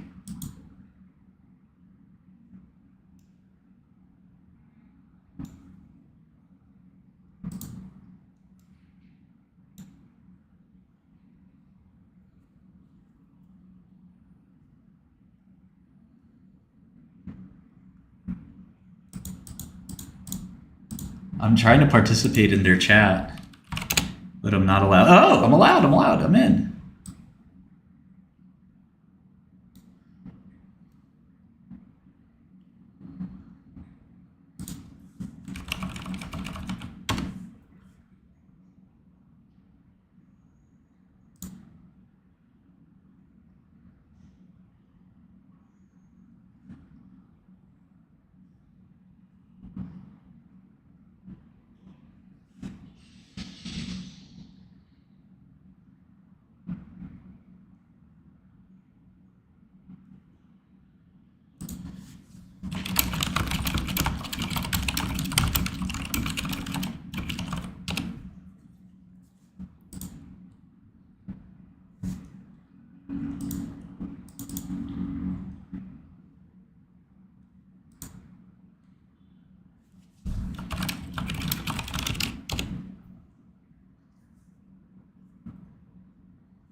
These guys are funny. We had this kid come in our Discord, he's 19. And he was like, had to be one of the dumbest 19-year-olds. I was already working on Wall Street at 19. Had to be one of the dumbest kids I've ever met.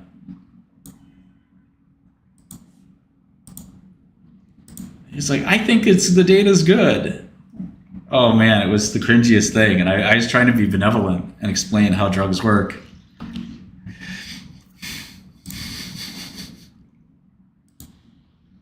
Stay strong in what you believe.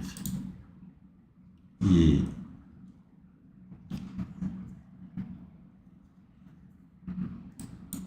Yeah, I don't know. That kid everybody was trying to shit on him. And I was like, no, it's okay. He doesn't know. He doesn't know.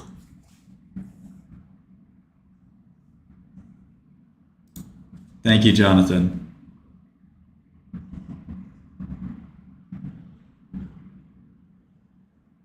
The guy, I mean, he never looked at Biotech. It was clear as day.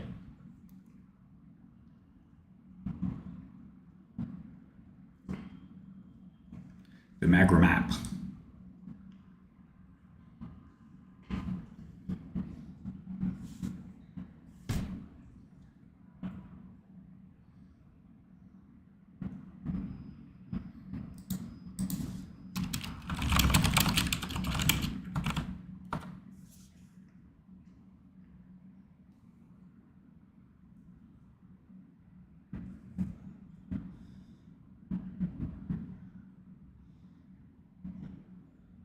Yeah, I've read a lot. I was a literature minor.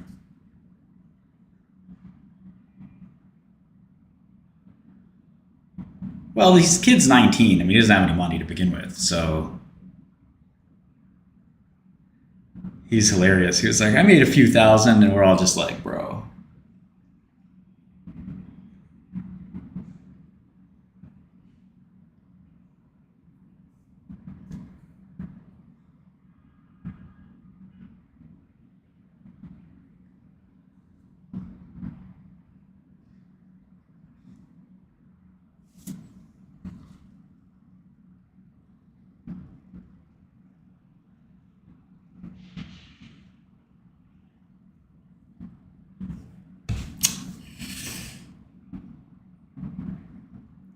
Why are all these guys buying? What are you talking about? What guys? Buying what?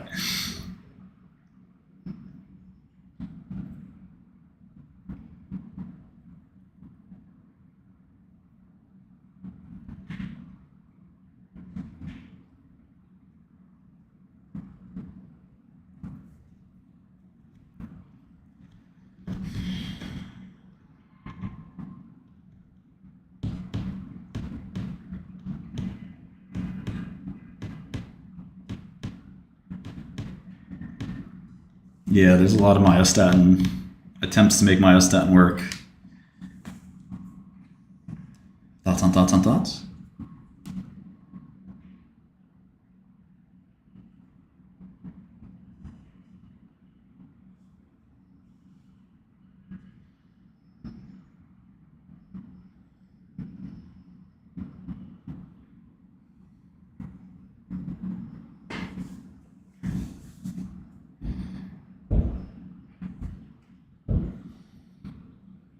I'm expecting a baby boy in 4 weeks. 3 weeks? 4 weeks? 3 to 4 weeks. No, I'm still holding Sarepta. Spies turn negative. Nvidia still up.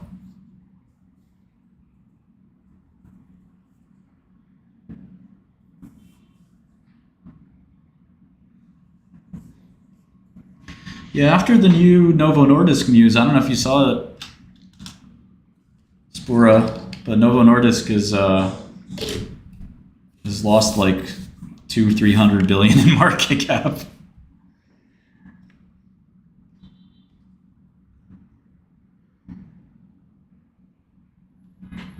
There's no day trade portfolio. I don't know what that is.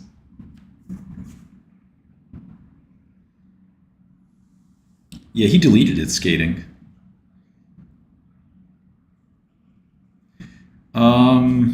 I just get sponsored, Debbie. They pay me $100 a day to stream. And I just say what they tell me to.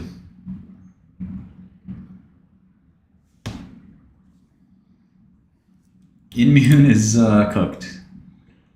It's about as cooked as it gets. They already said that they're not gonna do the next trial by themselves.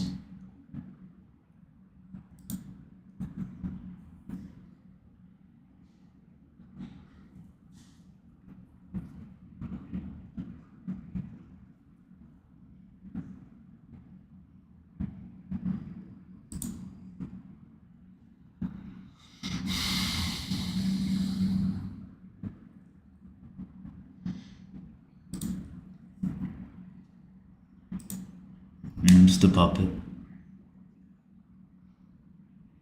I'm letting her do the names, and she's coming up with names. Let's go, Don. Make sure you sign up for Goodell. GoodellTerminal.com.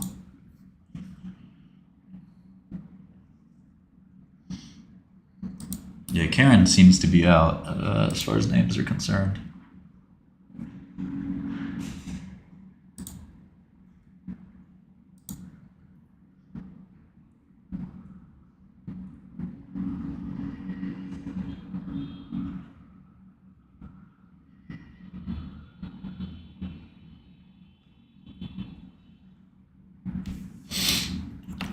Little Alejandro.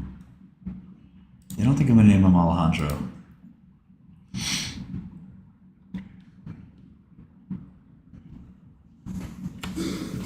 I think I'd be up 100% plus if I had never met Quantum. It's alright, I'm gonna make money from Quantum. Or at least cut my loss.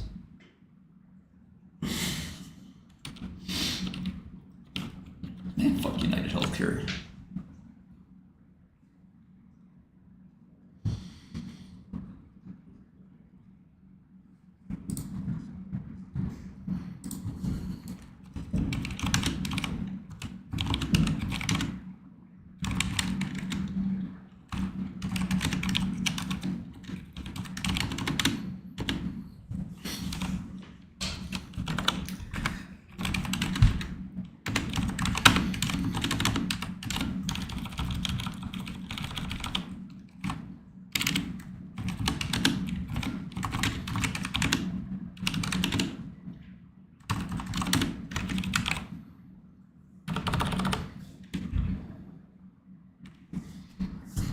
What are you saying about Ahmed?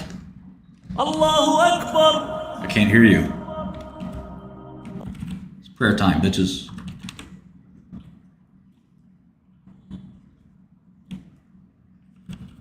Get to praying. Get to praying.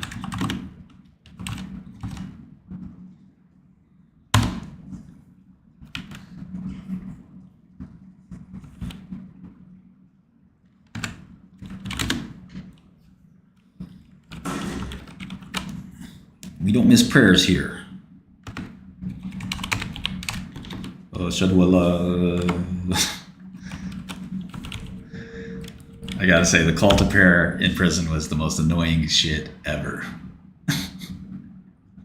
I really felt I was in hell listening to that. I have no problem with religion, but like, these guys are just screaming into my ear.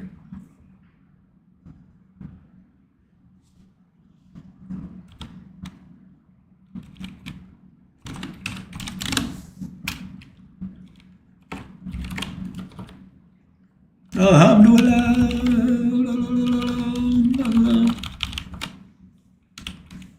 5 times a day, bruh.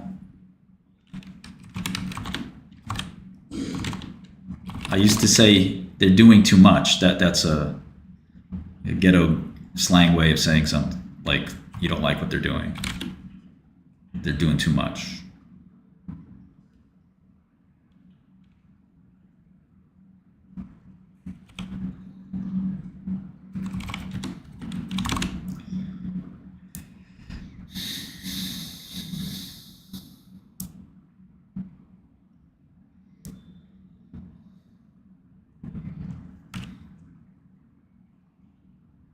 Yeah, all the inmates knew who I was. Shit.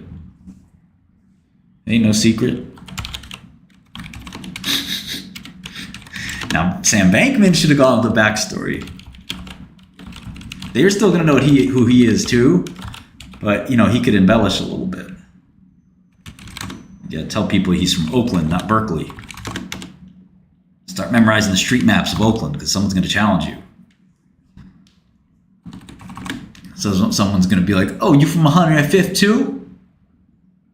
you gotta be real careful what you say. Like, nah, from the other side of town. And the other guy's like, "What? You from Illinois Ave? That's the other side of town." He's like, "No, I'm from South." And another guy's like, "Oh yeah, we're in South." He's like, "I lived there when I was 6. I moved." "Oh, where'd you move to?" "To a worse hood." What's worse than Oakland?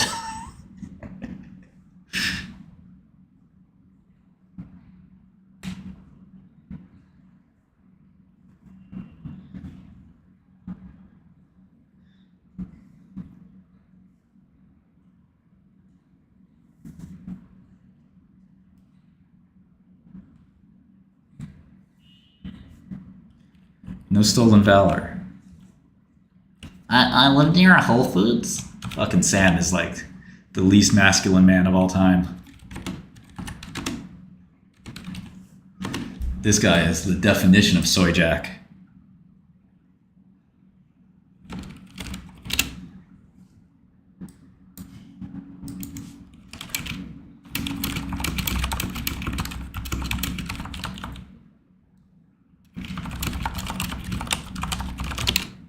Oh, I got the guy, the no-put dude. Asked him if he wanted to get on a call and discuss his long perspective.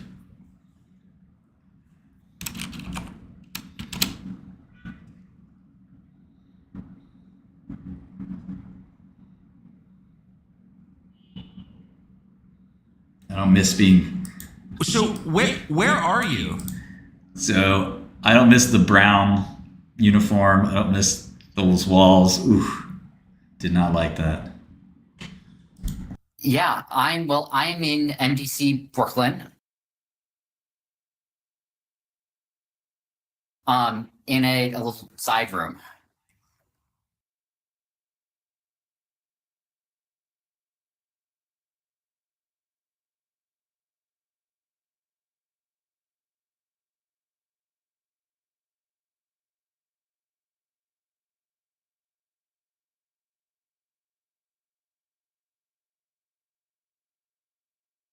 You know, he'd never been on TV. He goes on TV in his cargo shorts and his.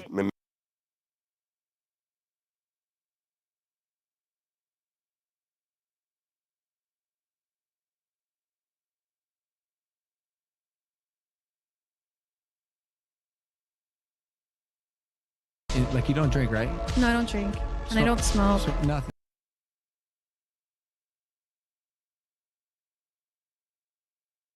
What's wrong with YouTube? Sorry.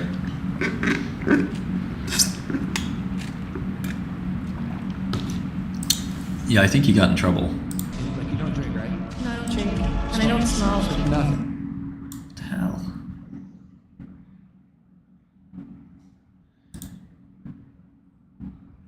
Like, you don't drink, right? No, I don't drink. And I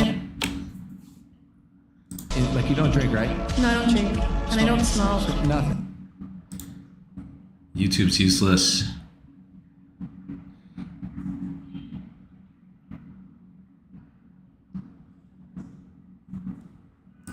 If that did mean that, like, essentially a student front trends by American targeting.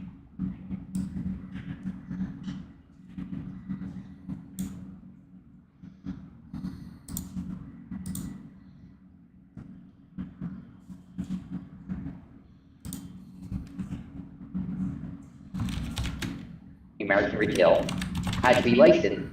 I think that could be reasonable. If the question was, let's acknowledge that the email protocol will be permissionless as a protocol. Yep. But it was the law. This is his favorite thing to say. Yep. Yep. Poor Sam. Law of the land in America that every email front-end provider required Something wrong with our internet. Fucking internet.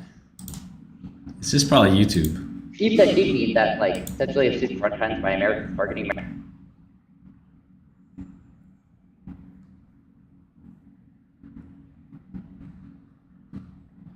Layoffs.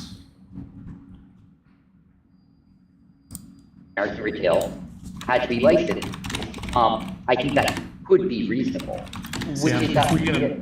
If the question was, let's acknowledge that the email protocol will be permissionless as a protocol. Yep. But it was the law of the land in America that every email front-end provider required KYC from its users. Yep. Because under the justification that we do not want people sending information back and forth to terrorists. Yep. Where would you stand on that position? Oh, I'd be strongly against that position. Why would I be against it? Because I think that it'd be like against freedom of speech. I think it'd be disenfranchising a lot of people. I think I would not trust them in practice, that it would do a good job. So I agree with you on all of that. I'm making a distinction here between, for instance, payments versus like derivatives contracts. Why is Aave somehow different than email? So, Yep.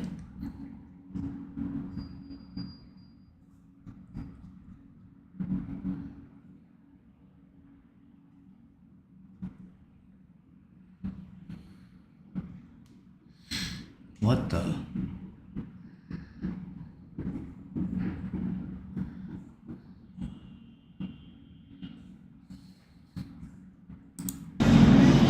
So much slop.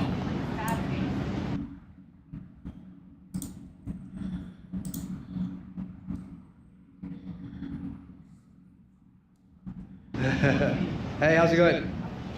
You're on camera. What? Smile. What can I do? Give it a twist. All right, I'm just giving up. I want to see some slop. Okay, 2024 cash flows for UNH. 24 bill. 34 bill in capex. So 20.8.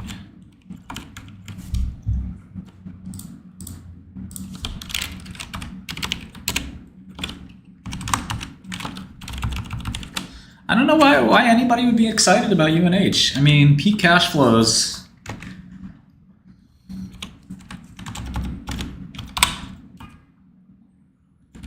Peak free cash flow is 26 billion. Average free cash flow over the last 6 years was 21 billion. So you're really excited to pay 10 times earnings? It's not a growth business, right? If anything, it's gonna shrink, I think. What Monday incident? What?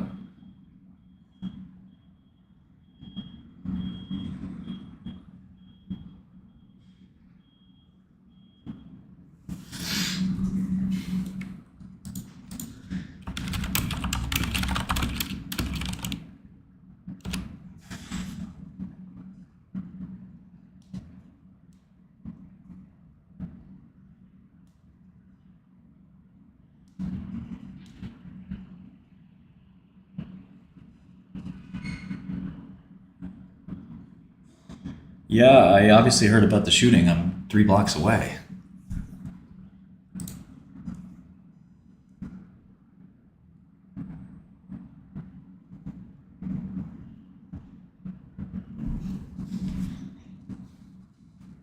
Yeah, but on Fresh and Fit, they get pretty girls to sit there and talk. I mean, that's a product.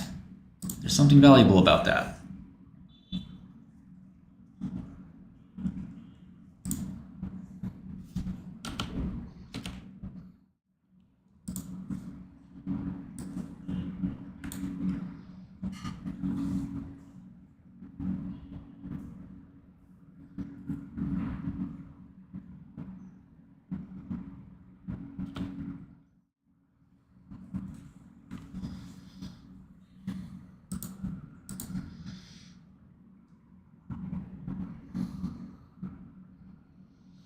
Selwyn, what wise words?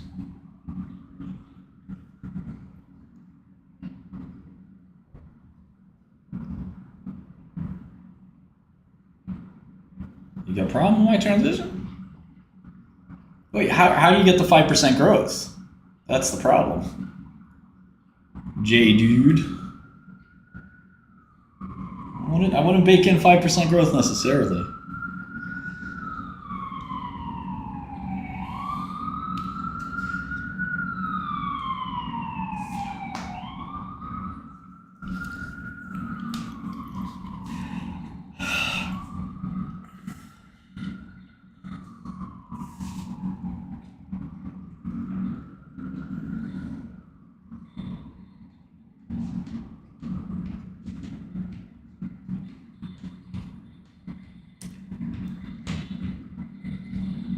Yeah, well, that's the past, J dude.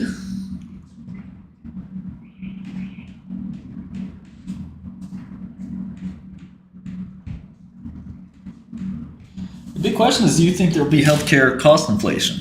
And I think that's a very uncertain outlook.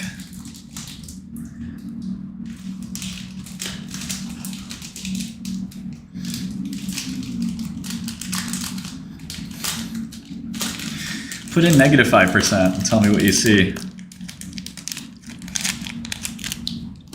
I'm not saying they won't pull it off, but I don't see any reason to sort of stick your head out.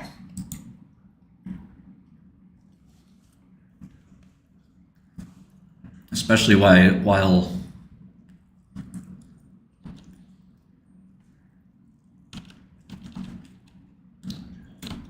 conditions are deteriorating. And yeah, AI is going to lower healthcare costs, which is really bad for UNH.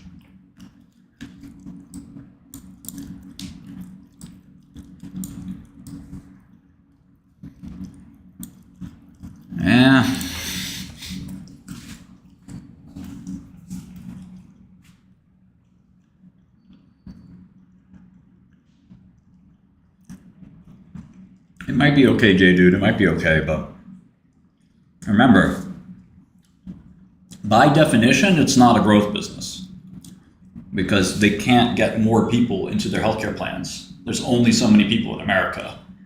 In fact, if our population rate starts to decline, which it almost certainly will, that's also very bearish.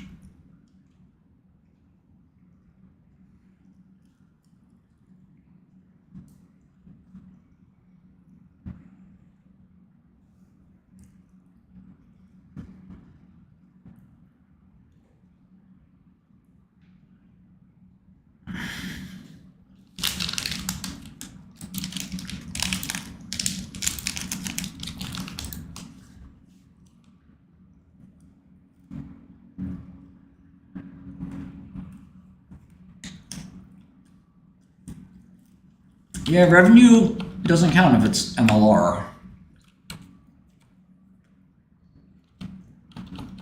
If it's not MLR growth.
Yeah, it's bullish they don't have a Discord, I agree, but they'll probably start a Discord.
Oh. Labs, and our vision to build personal superintelligence for everyone. AI keeps accelerating, and over the past few months, we've begun to see glimpses of AI systems improving themselves. So developing superintelligence is now in sight. But there's this big open question about what we should direct superintelligence towards. A lot has been written about the scientific and economic advances that AI can bring, and I'm really optimistic about this. But I think an even more meaningful impact in our lives is going to come from everyone having a personal superintelligence that helps you achieve your goals, create what you want to see in the world, be a better friend, and grow to become the person that you aspire to be. This vision is different from... His voice is higher than I thought.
All right, guys, I'm gonna take a 5-minute break. I'll be back in a minute. 5 of them, I guess.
My guys had active shooter training for our building in Manhattan. How crazy is that?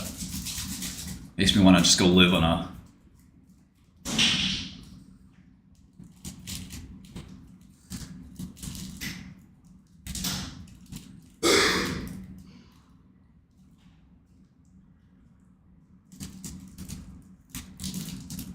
No, I poop like once a week. It's really bad.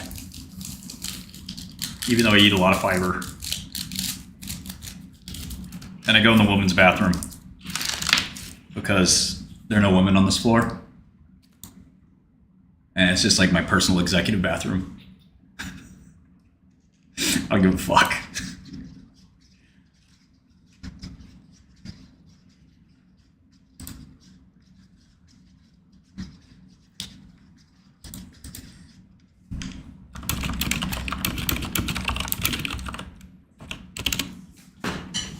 I don't know if I'm going to be in the burbs or not. I think it's going to be all the above.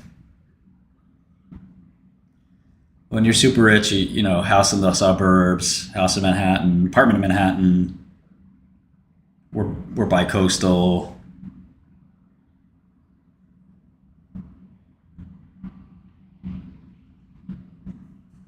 Handicapped women's bathroom, yup. Yeah, I need to find a better way. Like, I guess hydration and exercise help a bit.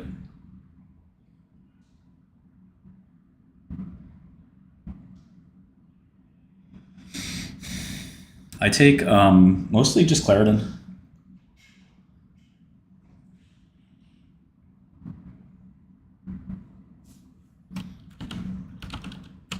How are my country guys doing?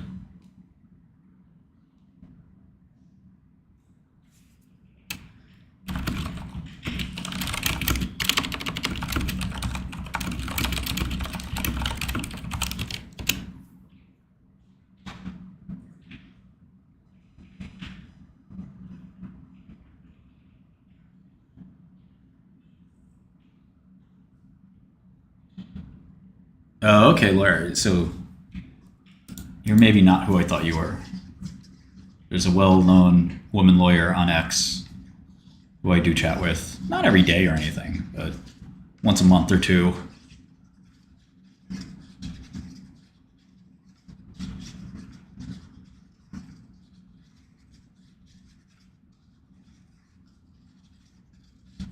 She's in New York.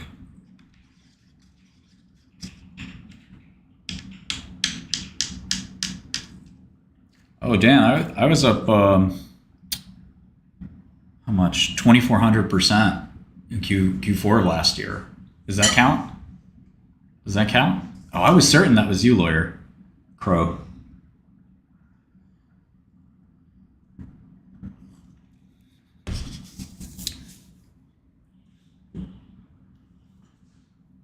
Fucking Dan the man.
A new report says a potentially hostile alien spacecraft may be heading towards Earth.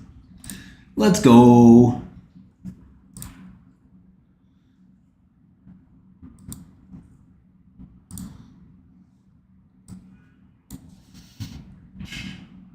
$7-mile long.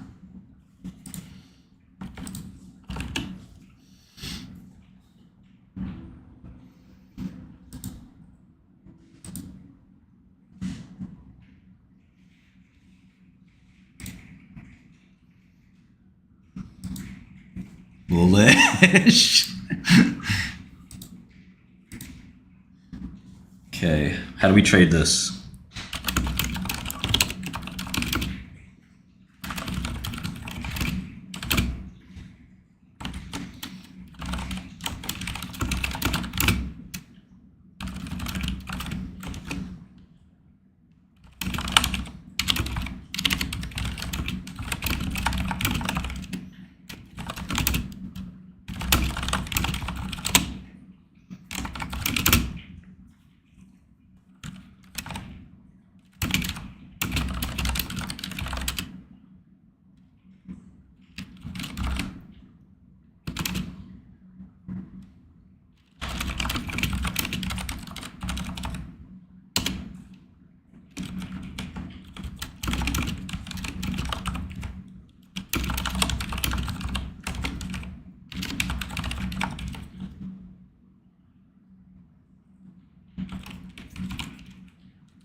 Mar-a-Lago, I think I'll be banned. Not allowed.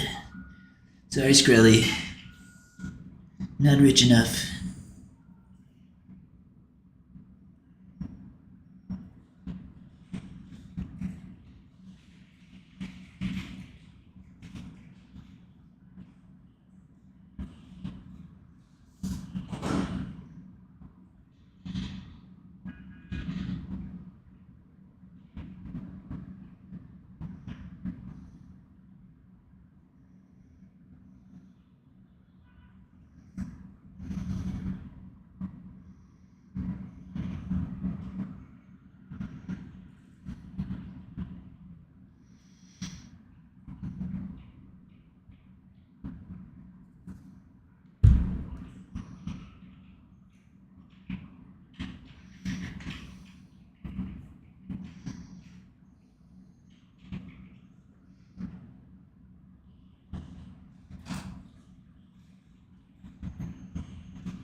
Okay.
Okay.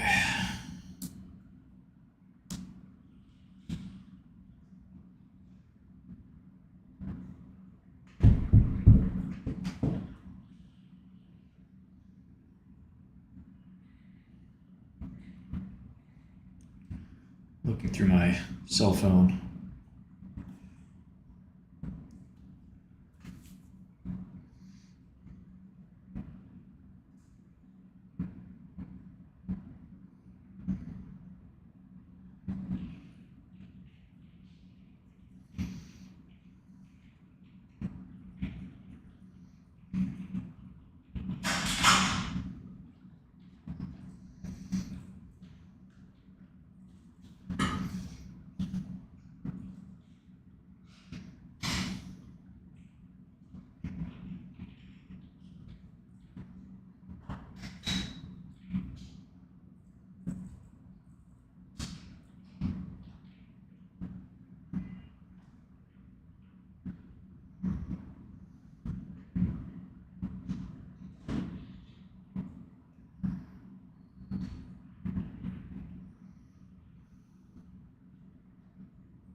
Oh, found the person I was looking for.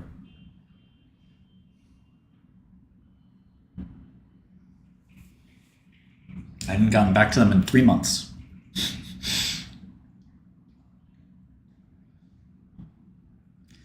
Nobody pays $3.2 million for the drug. No, not one family would pay that much money. Insurance pays for drugs in America and other countries.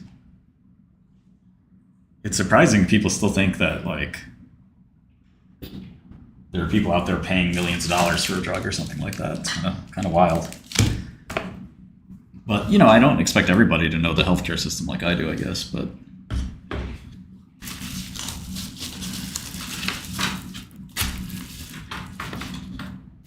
I don't know what's going to happen to Replimune.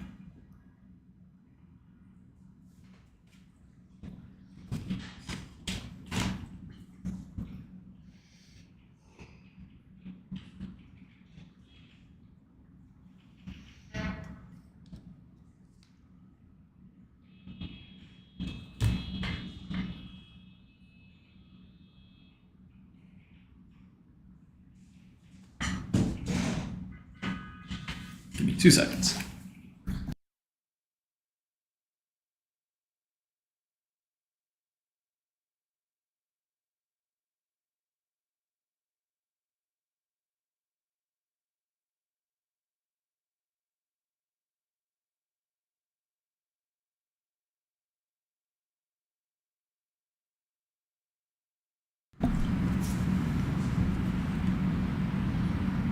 Yeah, I've been eating McDonald's.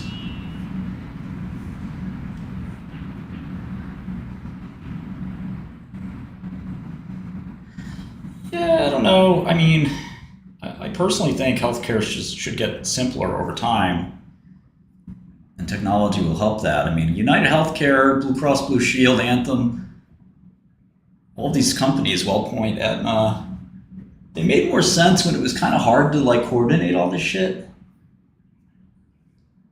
But in the age of AI and SaaS, it's kind of surprising that we can't get any payer to pay for any doctor, to get any plan set up. Like,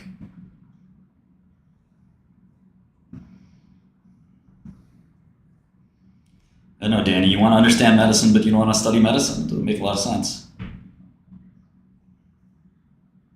It doesn't make no fucking sense. SPY's up 20 bips. Not a big cryogenics fan. Yeah, I don't know when Europe's gonna ever approve Elevidus. It'd be good. They seem pretty conservative. That's why they're not gonna approve Anavex either, right?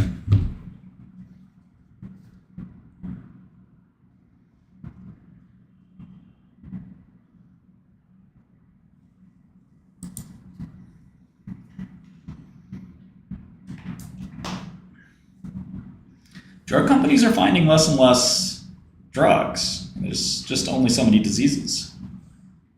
Once you have good treatments for a lot of diseases, what's left?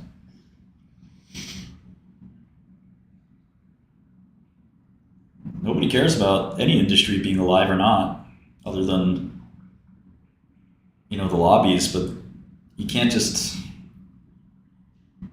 fight the market.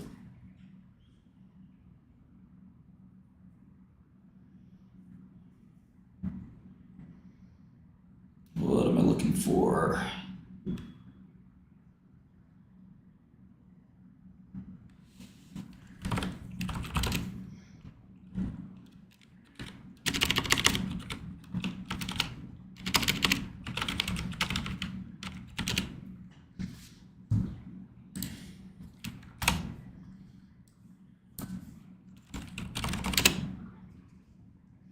New podcast? For people to fully appreciate the power of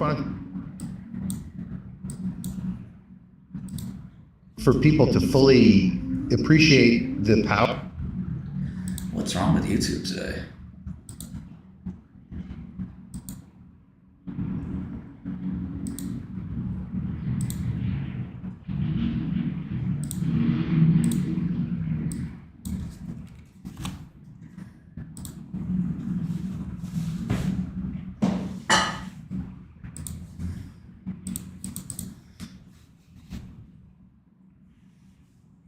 power of quantum computers and to accelerate their use in different fields, people should be learning the fundamentals of quantum, even at a young age. This is the Discovery Files podcast from the U.S. National Science Foundation. I'm Nate Potker. At the quantum scales of molecules, atoms, and electrons, the laws of physics become peculiar.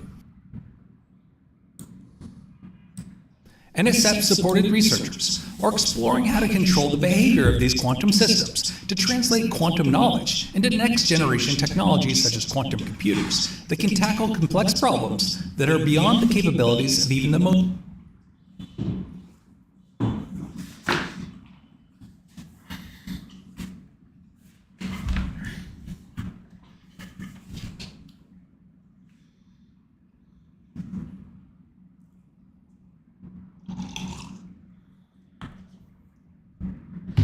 powerful supercomputers of today.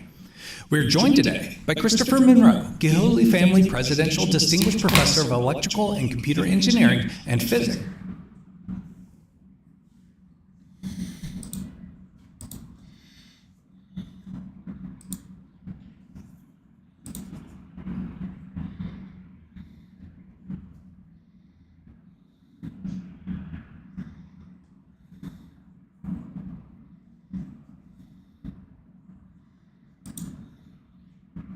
At Duke University and co-founder of IonQ, the first publicly traded quantum computing company. Professor Monroe, thank you so much for joining me today. It's a pleasure to be here. I want to start with a general question. People kind of get lost a little bit, maybe glaze over when you mention the term quantum computing. What is quantum computing? The question. Well, let me start with maybe the bad news. In quantum computing, we don't yet know exactly how these devices will be used in the future. The very good news, and to me, it's not hype. It's a fact. Quantum computers are able to process and store data in ways that are impossible using standard computing machinery, and that's why they hold great promise for mostly unknown applications in the future. And so they're based on, and the reason I can say all this is that they're based on totally new physics, really physics that is not part of our everyday existence. There's no explaining certain things using everyday intuition.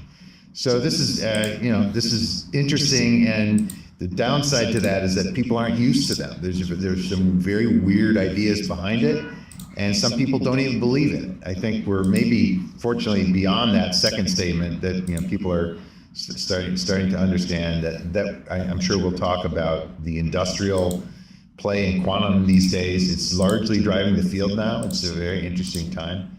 But if I had to go to 101 quantum computing, I would say the bits that we're used to in classical computing, zeros or ones, they are called quantum bits. That's one way to process quantum information. Quantum bits can be in a superposition of 0 and 1 at the same time. And when you add more and more bits together, the configurations, the possibilities grow exponentially. And that's really that's the bonus. We can store exponential amounts of information, way more, even with hundreds or thousands of qubits, bits, that's way more information than we could store in classical machines. So it's very sci-fi-like in a way. There's a lot of hype behind it.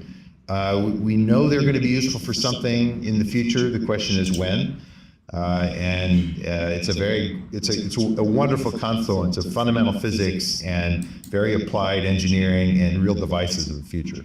In your devices, you're using a trapped ion approach. Can you talk a little bit about what that difference is? One of the chief and most difficult requirements in a quantum computer is that you can maintain a superposition of states. You can have a 0 and 1 at the same time. And the trick is, the way I think about it is,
these superpositions only exist as long as you're not looking. As long as it's not a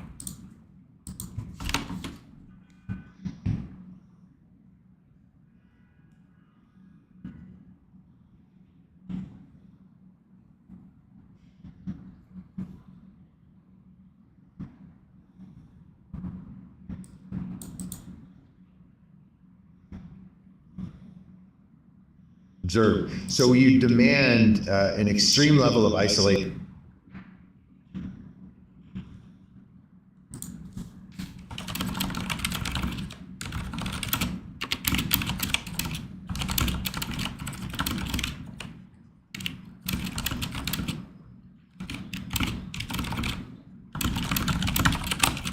of these systems to do the computation.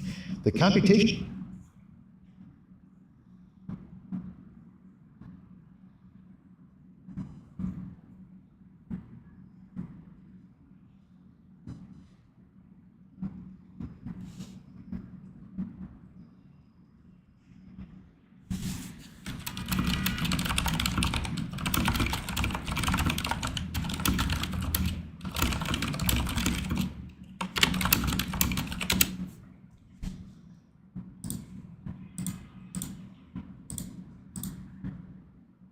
happens without looking, and that's very tricky to do. It's hard to control something when you can't even look at it. So we indeed use individual atoms as the bits. There are many flavors. They don't have to be atomic ions. They don't have to be charged atoms as we use. They can be neutral atoms. They can be single electrons, single photons, but they should be something quantum, something that obeys these strange laws of existing in superposition. The trapped ion approach, these are individual atoms that are charged, and because they're charged, we can control them so well. We can apply electric fields and actually we can levitate them with electromagnetic fields, and they're in a vacuum chamber because not only can nobody look at the system can't be disturbed by the environment, for instance, by air. So we get rid of all the air, they're in a vacuum chamber, and they're floating. They're not part of a surface. They're not part of a solid. They're just sitting there all by themselves. They see each other. And so this is, trapped ions are acknowledged to be sort of the purest form of isolation of qubits. And there are lots of engineering challenges to scale this platform up. But yes, individual atoms, these are sort of like the transistors of our quantum computers. I want to build towards where you are today a little bit and ask you about your earlier work. How did your early work with featured Nobel laureates, you were working with laser-cooled atoms and entangled atoms, how did this set you on the path for working with quantum computing? I worked for many years in Boulder, Colorado, with David Wineland at the National Institute of Standards and Technology. We were basically the atomic clock division of the US government. But more than that, we weren't really making primary frequency standards. We were conducting research on to make them better and what the future clock pieces would look like. And we in fact figured out that by entangling, this is a buzzword I'll explain in a minute, by entangling multiple atoms, we could make the clock run with better signal to noise. So this is largely academic at the time because the improvement was marginal. If you entangled two atoms, you had a factor of roughly two better in signal to noise, which is, factor 2 is nice, but that's a lot of work to entangle them. So we were playing around with the physics of entanglement, being able to do all kinds of foundational aspects of studying the entangled superposition. So an entangled superposition is one that has more than one qubit. And the reason it's weird, this is first pointed out by Einstein in the 1930s. He thought he had a way to prove that quantum mechanics was wrong, and he came up with an example, and it's called entanglement. Now, if I give you two qubits, I think of them as coins sometimes, heads and tails, zeros and ones, whatever you want. If I produce two qubits and they're in a superposition of both 0 and both 1. That's a very interesting superposition because when you measure just one of those two qubits, what happens is, and I didn't say this earlier, it's important, you have to look at qubits in the end. I mean, what good is a computer that you never look at? So when you measure a superposition, it randomly pops into one of its many states. So there's sort of noise coming out of the ether in a way.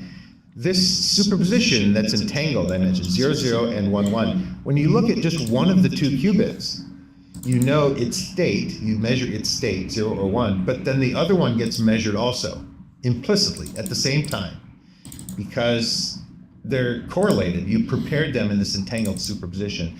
And what Einstein realized is that that's very strange because it appears that there was action at a distance. These qubits could have been really far apart, and by measuring one of them, somehow we learn that the other one is in the same state. and that's very strange. It doesn't violate any laws of physics, of course. It doesn't allow you to communicate information faster than light, because even though you know that state of the other qubit faster than light could have made the distance, if you do it over and over again, it's totally random, and there's no information content in random bits. That's sort of the close of that paradox, but Einstein didn't know about information theory at the time, in the 30s, I guess. So we were making entangled states for these clocks for academic reasons, just to, and indeed to do foundational quantum studies.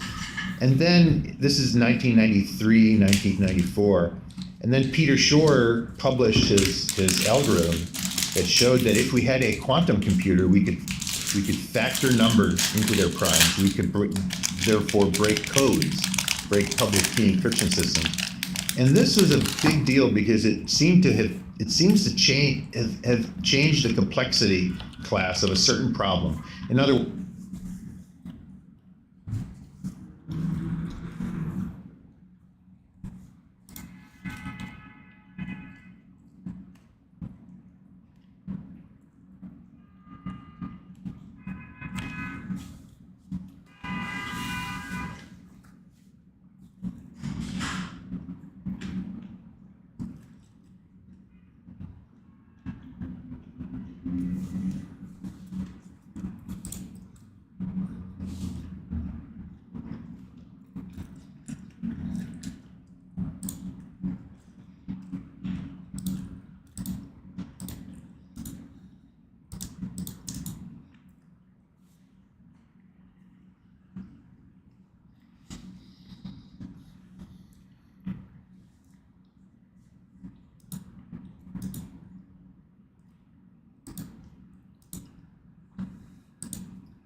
Be right back.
words, it put quantum computing on the map.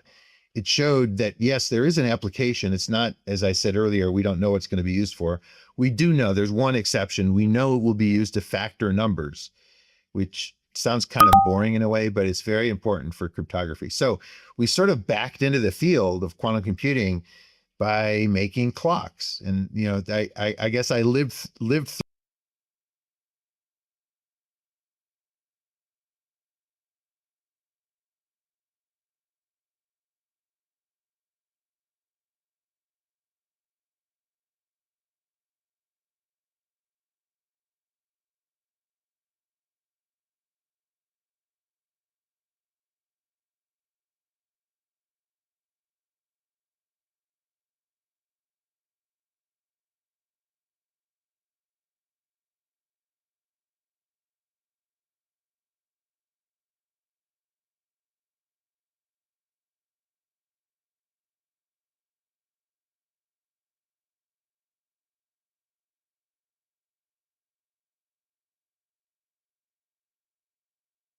Okay, we got the Magnificent 7 and the Dow Jones 30.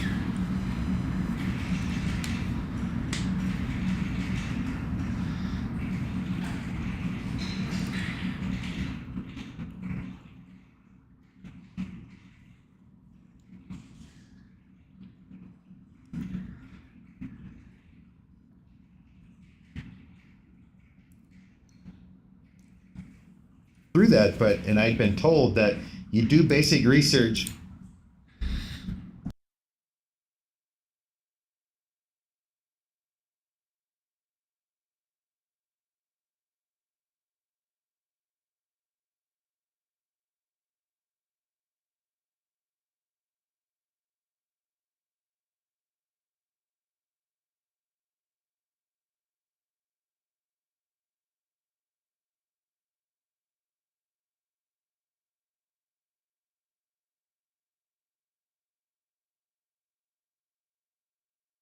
Fundamental research, you never know where it's going to go. And most of the time it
fails, it doesn't go into a cool direction.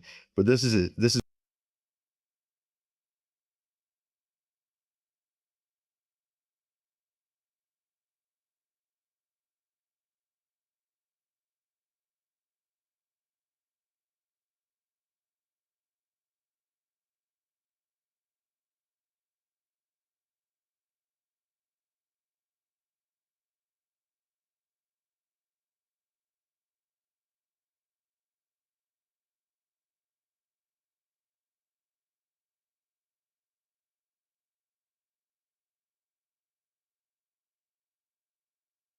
one example. It's kind of a spectacular one where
Hey guys, sorry about that. Lots of meetings here. Oh wow, market's falling off a cliff. SPY's down 50 bips. Looks like quantum's dropping. You gotta love it. Gotta love it. Almost up 30. Yeah.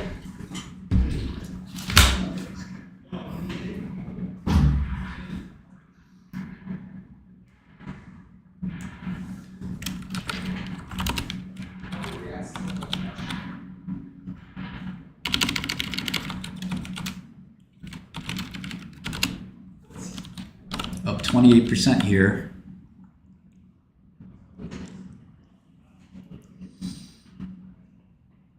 It's the end of quantum. I don't know yet. Maybe. One down tick, everyone's getting excited. Yeah, it's over for little ATYR. Sorry. You had your fun.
OpenAI has innovated. Reasoning models are really good.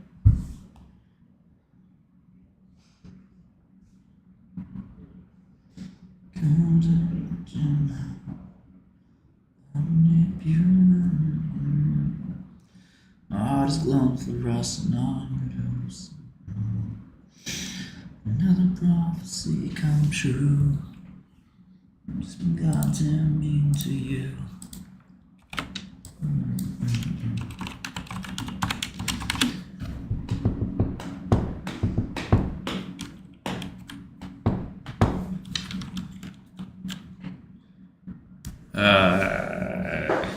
I don't know, Ridion.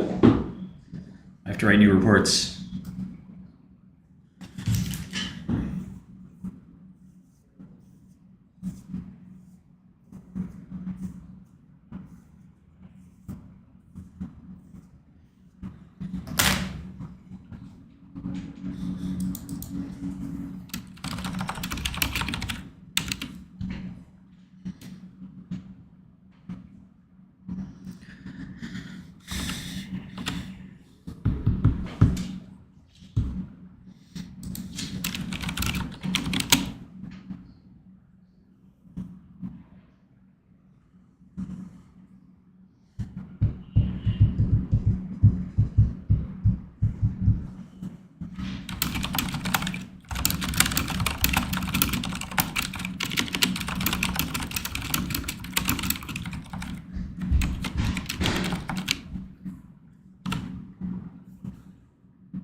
Yeah, you can't talk people out of losing money. Although for cassava, there's still people that were like, "Thanks, Martin. I really had no idea." But yeah, I'm happy to talk to anybody on Discord or X or any place, telephone. But nobody really knows this stock. They're just gambling the small amount of money they have to hopefully maybe make a big win. That's the dream.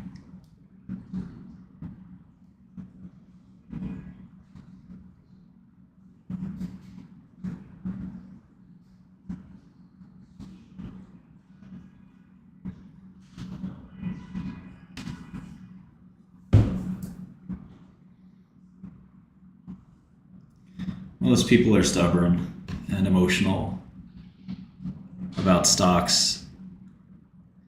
That's why they're not professionals.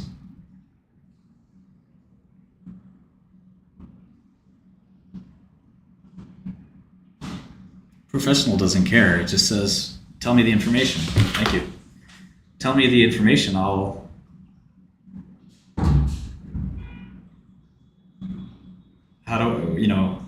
What do you know that I don't know? Why are you so confident? And then they ask around. You say, oh, has this guy been right before? Is he good? You get a reputation. And you don't get a reputation as Ass Liquor 420. It's reputation from real people in the industry. Not, some Reddit chat board. Oh yeah. That's a good idea. There's not a lot of smart retail. Oh yeah, that is true meme. But if they were smart, they wouldn't have gotten the stock in the first place. I mean, there's nothing redeeming about this company at all.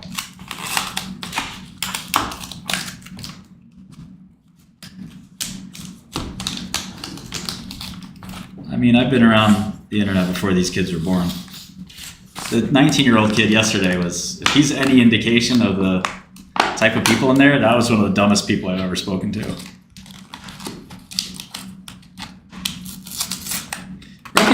Reputation at being good at something matters. If you have a reputation for being a great pitcher, well, that's something that's important to a baseball player. If you say, that guy's a terrible pitcher, well, you can tell. And if somebody says, oh, I'm a great pitcher, and you're like, well, how many games have you played in majors? Oh, none? How fast can you throw? You got to back it up.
This guy says, if it's so bad, why are the analysts screaming buy? Jesus Christ. Jesus Christ Almighty.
let's take a look at this paper.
Let's read this. Let's read this paper.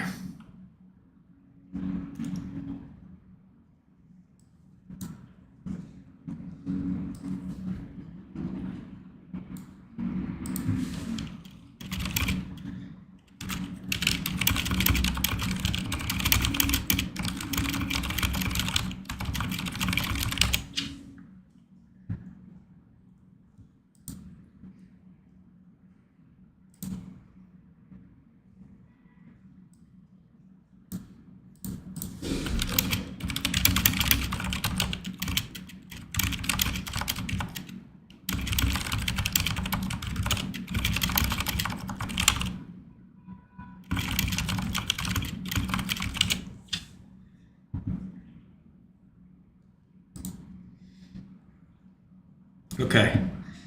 I don't know. Can you guys hear me?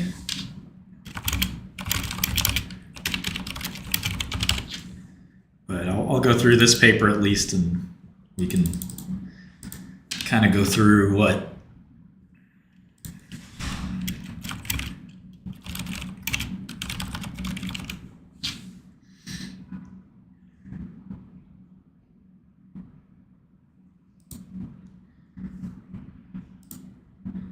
we can go through this. All right.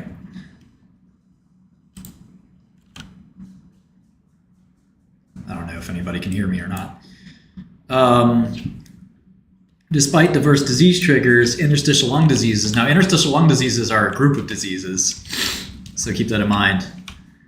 Immune-mediated disorders that are also associated with progressive fibrosis, scarring of the lung, and vary in the relative amount of immune involvement in the chronic conditions. Chronic inflammation and tissue scarring stiffen the lung, impairing breathing, leading to progressive and reversible damage. 500,000 patients in the US. Within the more than 300 types, 200 types of ILDs, 4 account for all of the patients. So keep that in mind. This introduction is a little weird in the sense that, you know, we're not exactly talking about sarcoid here yet. But let's give it a shot.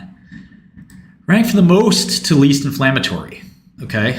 There are 4 types of, these 4 types of diseases are pulmonary sarcoidosis, which is this. So this is the most inflammatory, according to this paper. Chronic hypersensitivity pneumonitis, CHP. Connective tissue disease associated ILD, including systemic sclerosis, used to be called scleroderma, for any old timers. And IPF, least, I guess they're saying inflammatory, right? Least inflammatory, but very deadly. Okay. Current treatment options are limited and generally focused on palliative control of inflammation with targeted antifibrotic therapies approved for IPF at least. Recent years have shown growing awareness of the roles of amino acid tRNA synthetases. Now, this is not a field that's been very well trafficked or,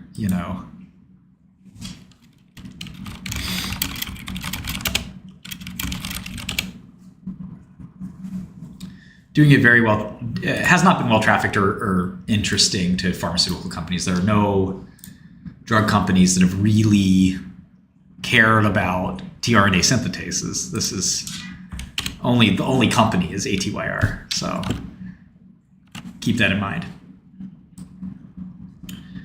Given that these ancient proteins, I guess phylogenetically,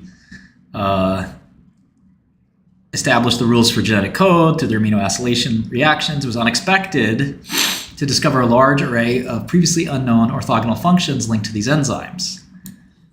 You could debate that, but these functions include roles in signaling pathways ranging from angiogenesis, transcription control, oncogenesis, neurology, inflammation, RNA splicing, and more. Associated with these functions is the acquisition in eukaryotic evolution of new non-catalytic domains in these, tRNA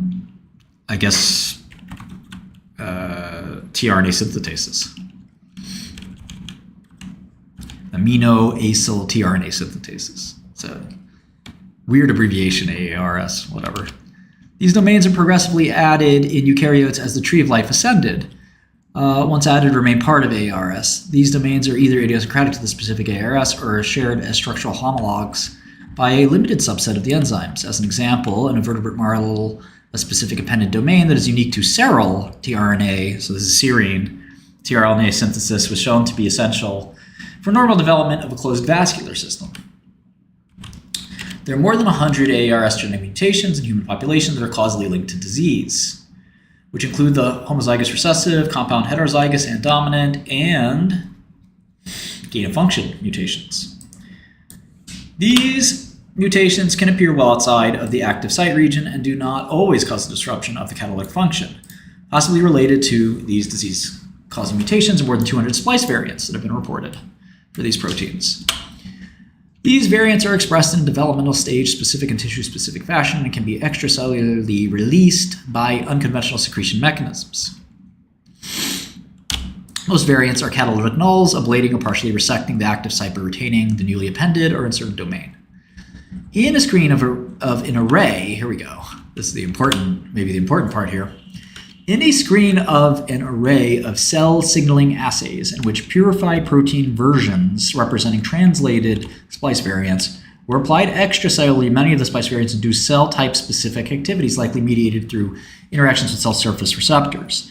These activities suggested possible application for at least some splice variants in a therapeutic setting. Therefore, we focused on more thoroughly characterizing and developing one promising splice variant of human histidine, that's histidine, tRNA synthetase, or HARS, which is associated with a well-studied pathological condition, a myositis, interestingly. And they actually tried to prove that this was doing something in their facioscapular humoral dystrophin disease, or dystrophy disease, FSHD. And they failed to do that successfully. So it makes you wonder if this is a team that knows how to actually translate science into medicine, which is not simple.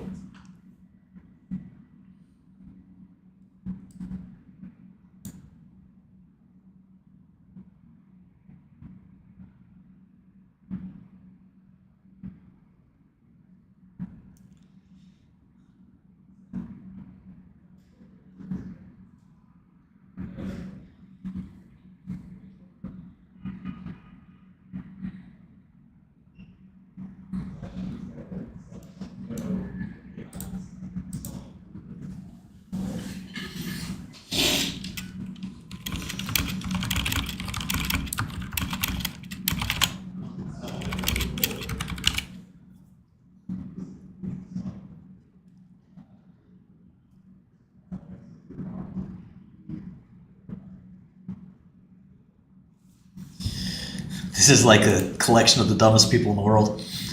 HARS, which is associated with the well-studied, we talked about that. as a proof of principle for this class of molecules that had never been evaluated in human clinical trials. Well, I hope they talk about FSHD here because they did try that and it failed.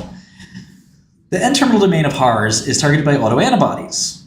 This is the point of something called the anti-Jo1 syndrome. I've read a lot about this. This syndrome is characterized by extensive activation and migration of immune cells into the lung and muscle. That is classically associated with ILD, myositis, and arthritis. This is not, to be clear, this is not sarcoid, right? This is an autoimmune disease where autoimmunity to HARS causes this weird triad, but there's no reason to believe the opposite will help you in sarcoid. That converse doesn't help. Let's check out the tape real quick on close here.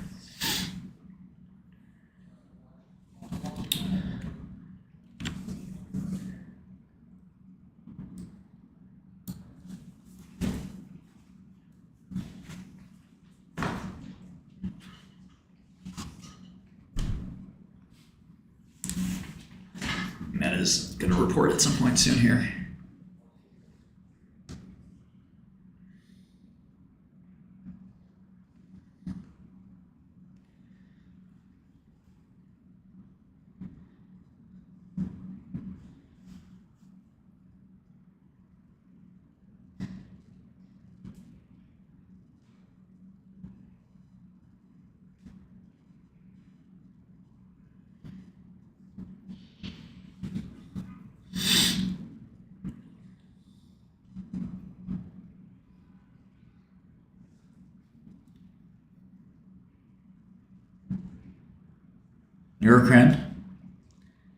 Neurocrine is out. Logic is out. PTC is out. It's earnings season, baby.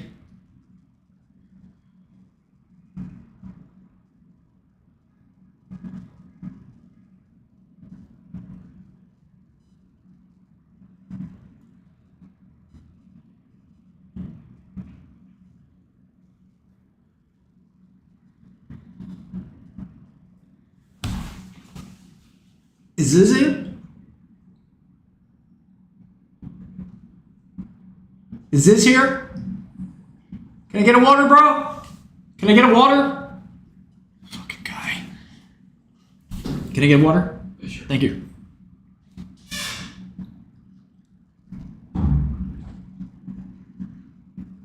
Guy comes to work high. Seriously. Comes to work high. Come on, bro.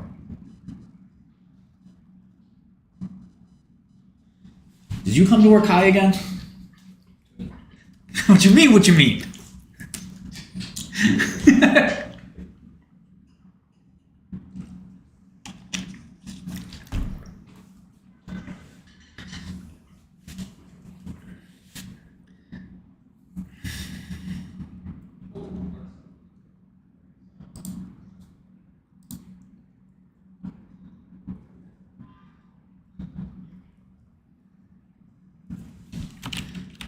Philippines news taking over my tape. Oh, good, decent beat for Neurocrine. A logic beat, bottom line at least. Don't know what that guidance looks like. Qualcomm's out.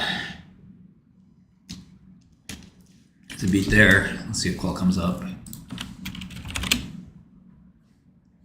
Qualcomm looking down for a second there, down 5%. Wonder if guidance was bad. Microsoft's out. Fuck.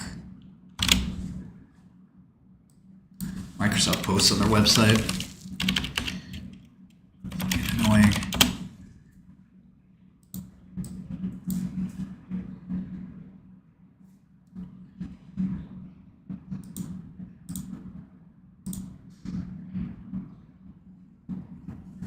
Microsoft's definitely out. Okay. Microsoft 76.4 and 365. The street was at 337. Holy shit.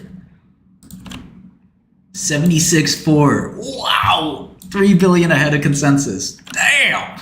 That's a beat. Holy shit. 18%. 17% constant currency. Remarkable.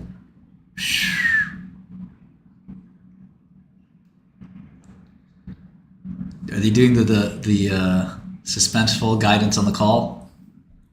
I used to love that back when I worked for Kramer. It was like, and now our earnings guidance. And you're just like, oh. And we're like sitting there like this. We're like, we project Q4 earnings of $1.86 to $1.96. We're like, it was so awesome. Okay, the guidance should be in here. Let's take a look.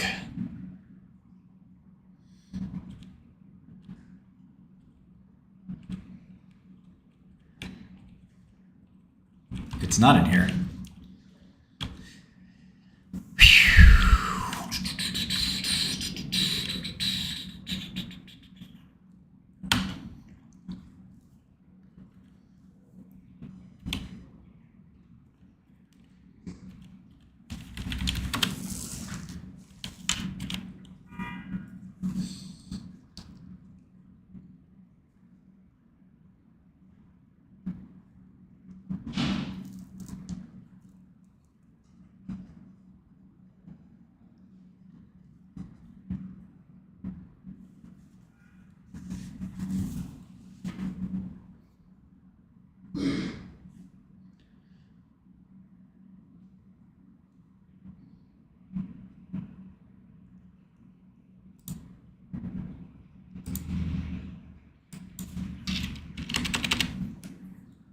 Meta's out?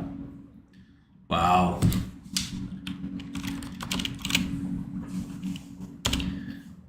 Meta 47 versus 44. Jesus Christ. How? How, Sway? Oh, how, Sway? Oh, how, Sway? Market's just going to be up tomorrow.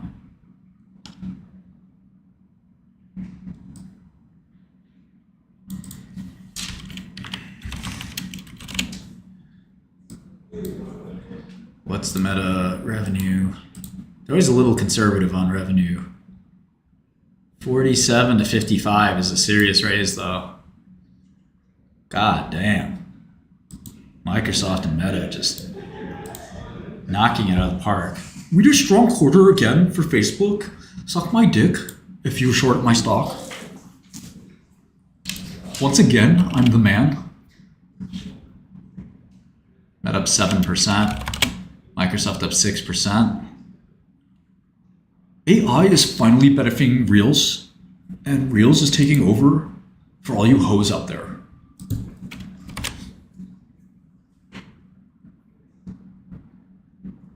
Stop scaring the hoes on Instagram. They're quite vital to our business.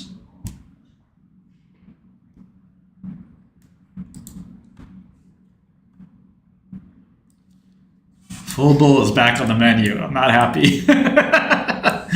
Gotta call a spade a spade. These numbers are out of control. I mean, these stocks are gonna be up more, I think. Meta might be up 10%. That's really unexpected.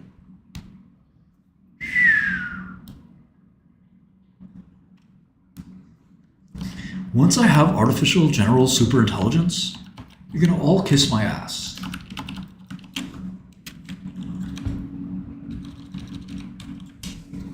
Not if I can help it. Elon, you piece of shit. Why are you here right now? Highly concerning. Deeply concerning.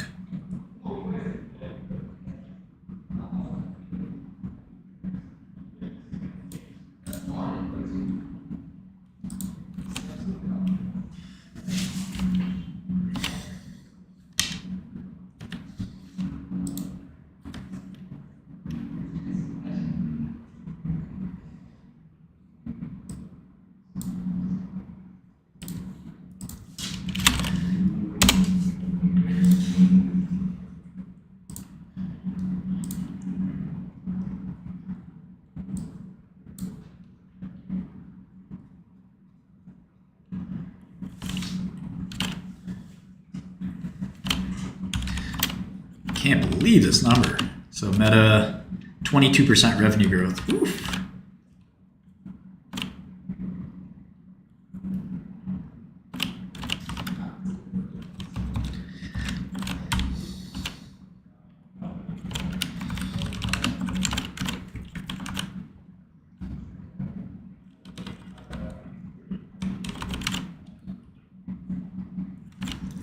Unbelievable R&D spend. Somebody took Zuck's offer.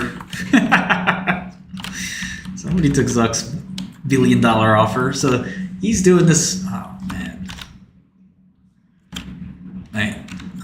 I got to glaze Zuck.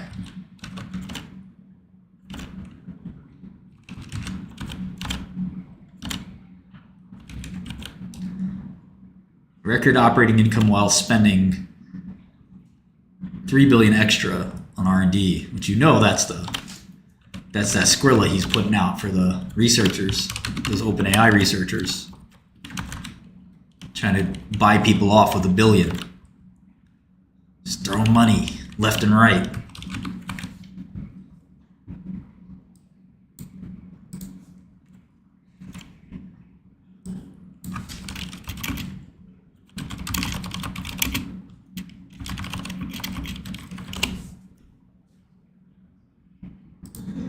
This is Zuck to OpenAI employees.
Yeah, Zuck's kind of the GOAT. I agree. Oh, I'm kind of the GOAT. All of you idiots thinking I'm not the GOAT? You're wrong. I am him. Himothy.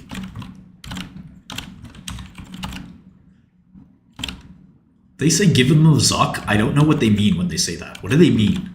Give him the Zuck. Huh?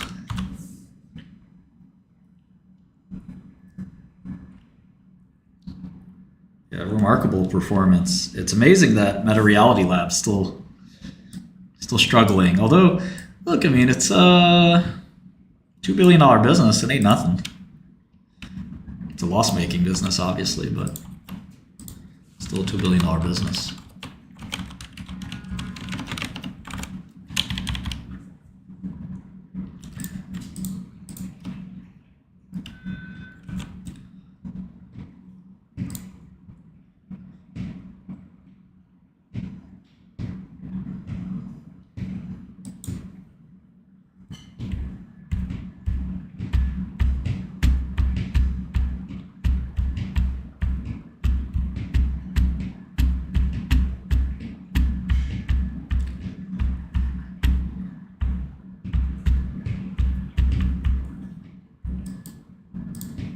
Okay, so we're waiting for Microsoft guidance.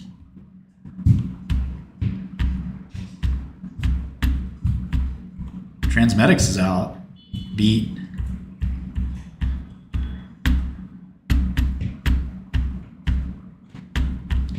How'd Lamb do?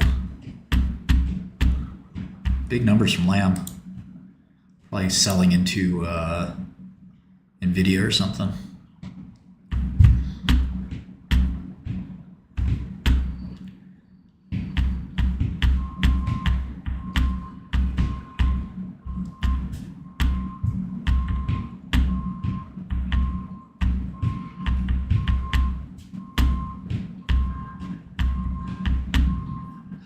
don't know where Sarepta's gonna go. 30, 50? That range.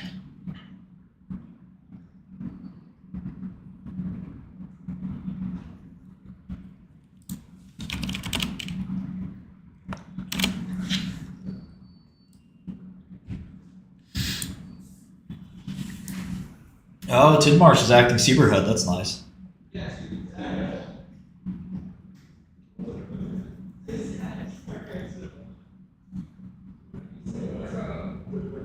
Beat and raise. Beat and raise. That's what we do at Meta. High five. The CFO. You did great. What a good quarter. We killed it. Fuck Elon.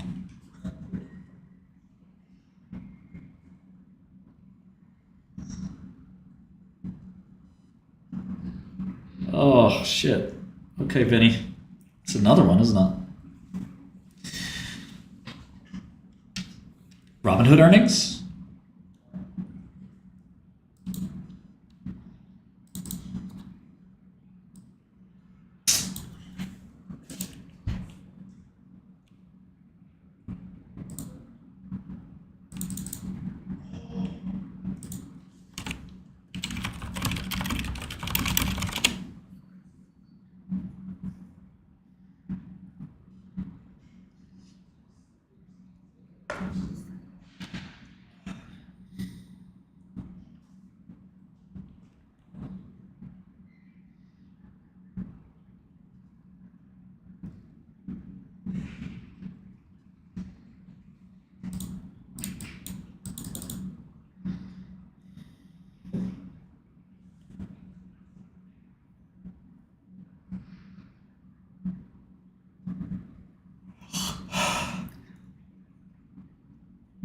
Carvana?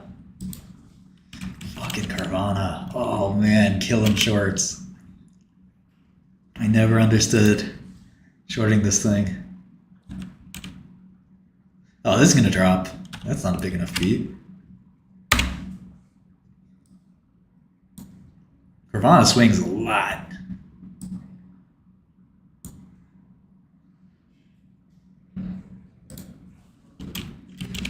Tempted to short that.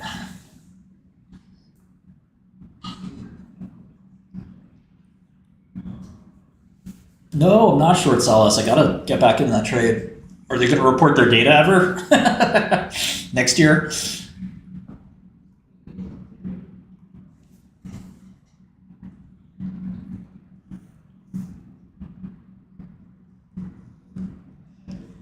Does Carvana give guidance?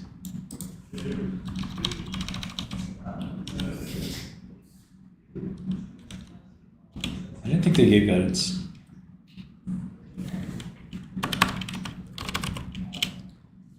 Robinhood hanging in there. Did Meta give CapEx guidance? Yeah, Nvidia getting close to 200. I'm so busy K-Wing. I wish I had time to look at every stock. I would, if I could.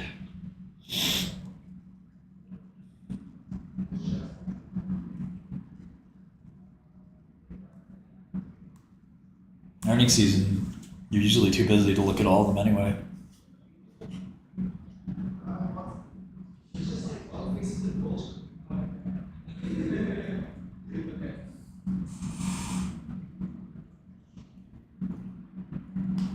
Yeah, William, we're working on it.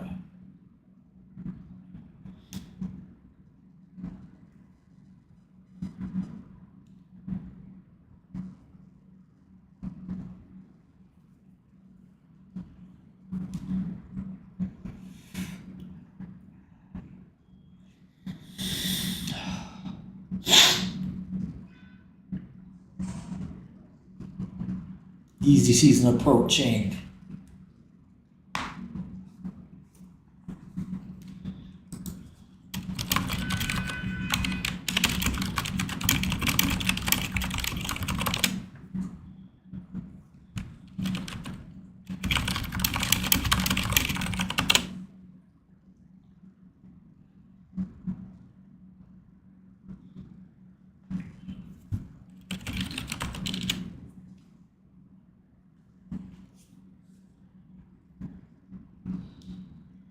Hood is out, yes. Yeah, we're going to listen to Meta, of course. Naturally.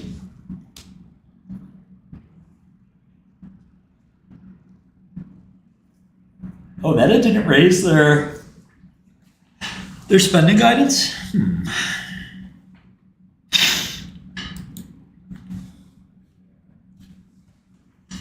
Let's see what Meta says.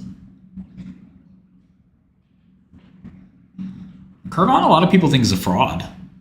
The shorts think it's a fraud. There's no obvious, I don't know. Don't think there's obvious reason to think that, but that's been the story forever. You know, it had this like amazing comeback. Gilbert Arenas charged an illegal poker ring in SoCal Mansion. Man, let people play poker. Jesus Christ.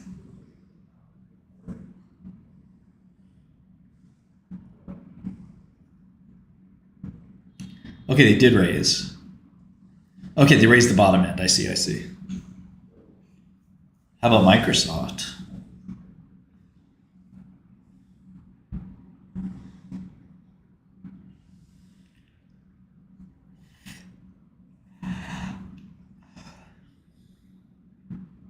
Right. That is the issue. Related party transactions. It works until it doesn't.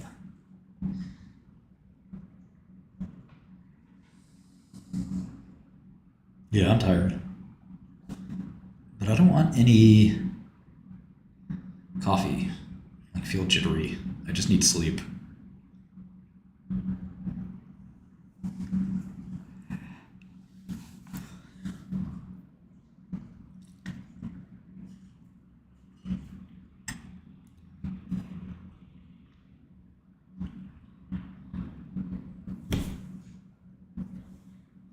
Yeah, Meta was so cheap back then.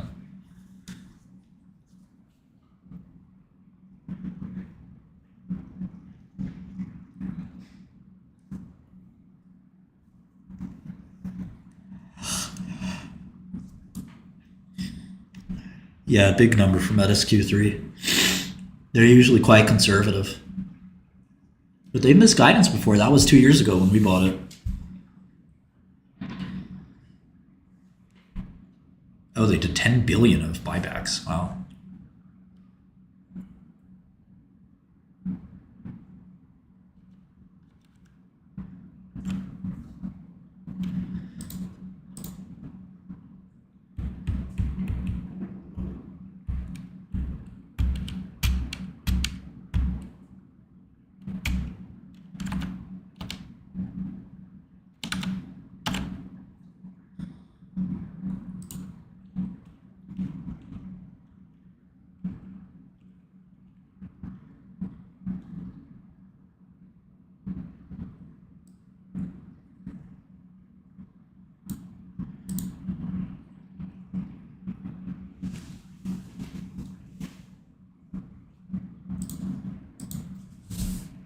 Ooh.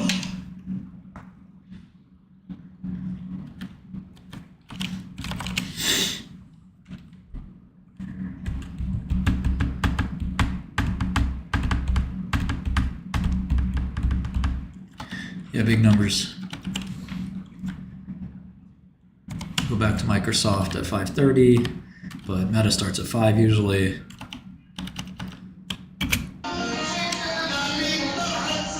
The guy hands him more money. He's got more stacks. Here are the stacks, and then his goons are picking it up, picking up money.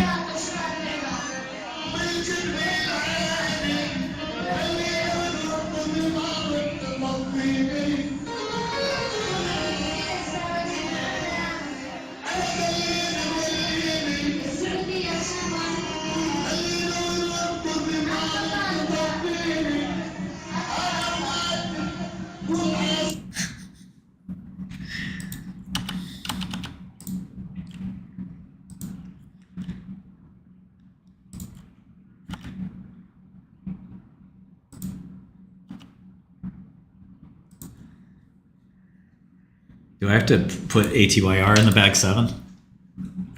I think so. I think so.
I don't know. When is IonQ and Qubits report? Next week? It's going to be very easy.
NRP is the specific target receptor. To identify a possible receptor. Oh my god. How? How do you develop drugs like this? We took advantage of the library of more than 4,500 membrane proteins assembled by retrogenics.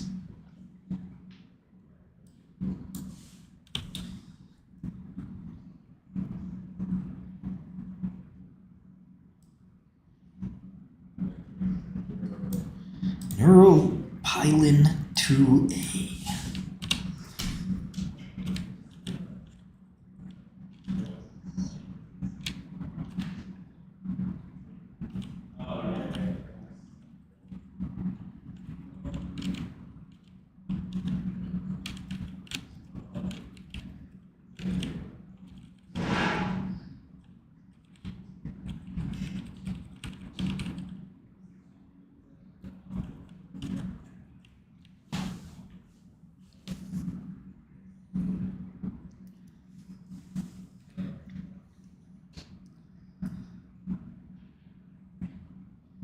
I don't think the guys in the Reddit want to have a debate. I don't think they know what the fuck they're talking about.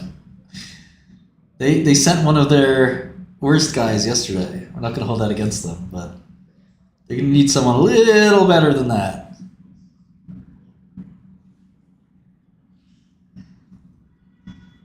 That can't cut with these numbers coming from Microsoft.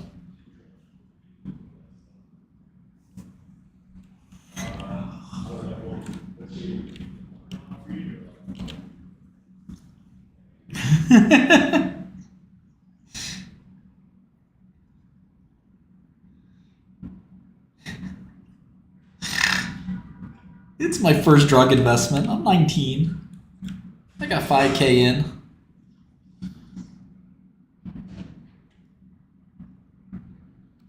Okay, 30 nanomolar. Let's go.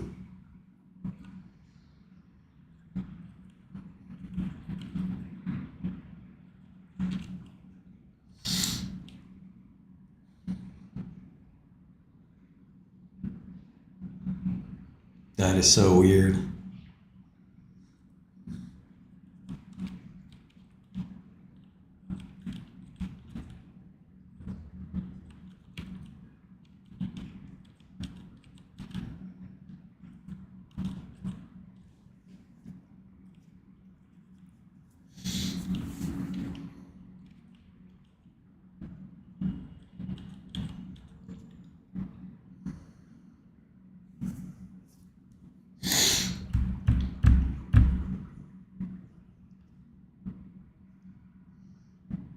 Medical now? I thought the medical was 5.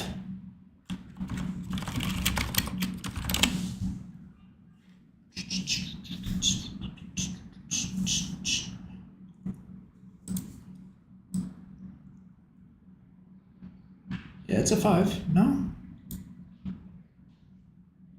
Yeah, it's a 5. Come on, you guys. The call is at 5.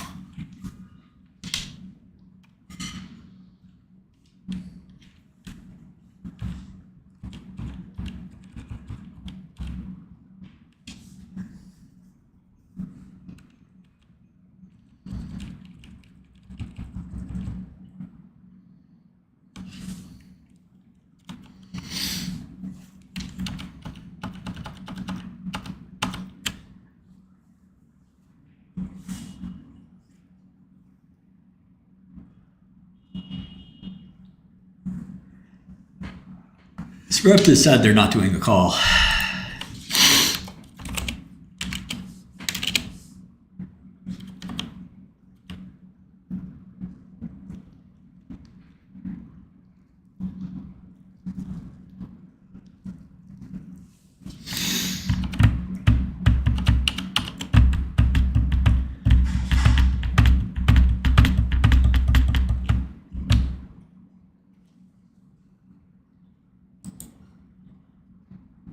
AMC. Wow.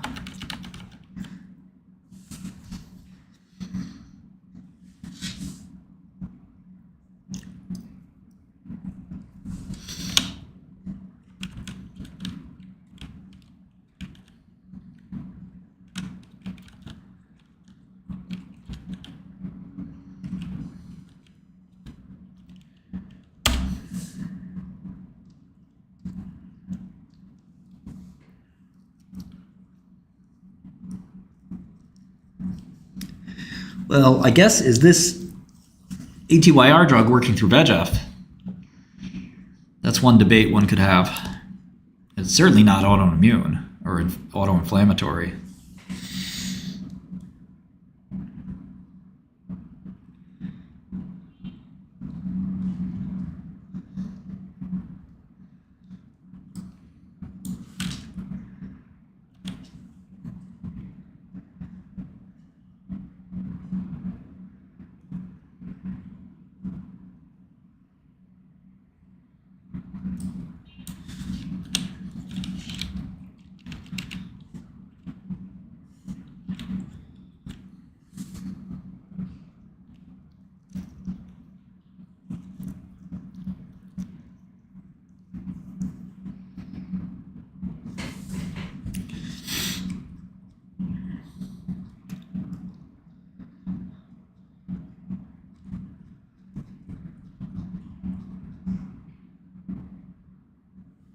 Ah, the animal models.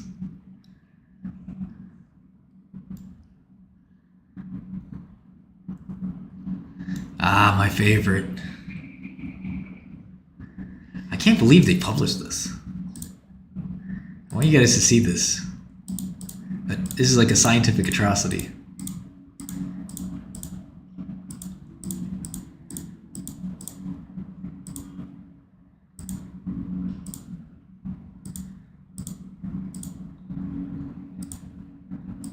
Here we go.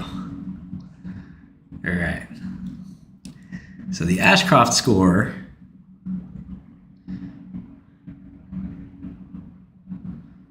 is a score of fibrosis. And you want as little as possible. So you can see a nice decline here in Ashcroft score when you take the drug. Really solid. But the Ashcroft score is as much as the change with pirfenidone, which is not known to be effective in sarcoidosis. Here, this inflammation score looks like a very small benefit. It's hard to see this being statistically significant.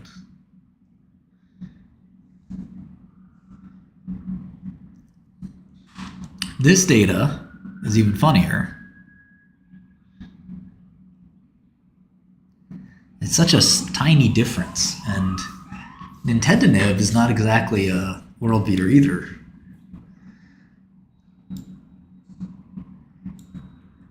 Here in the Ashcroft score, there's almost no difference.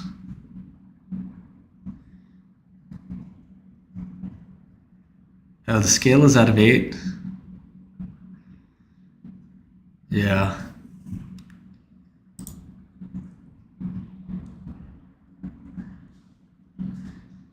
Yeah, the granulomatous inflammation is literally the whole disease. You telling me that that's enough to go develop the drug? Come on.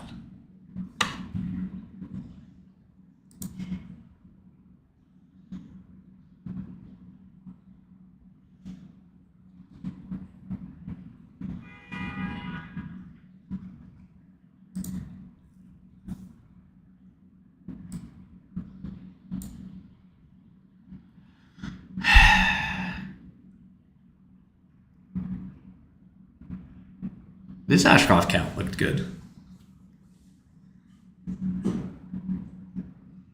Whatever this model is.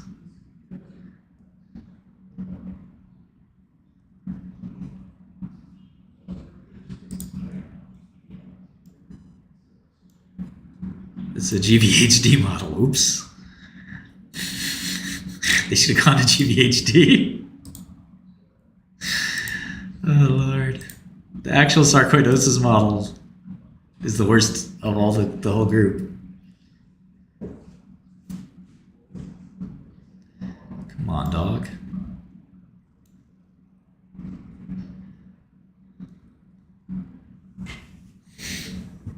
Well, you got interferon gamma dropping. Can't fake that. Bleomycin. Come on. This 1.2 versus 1.5.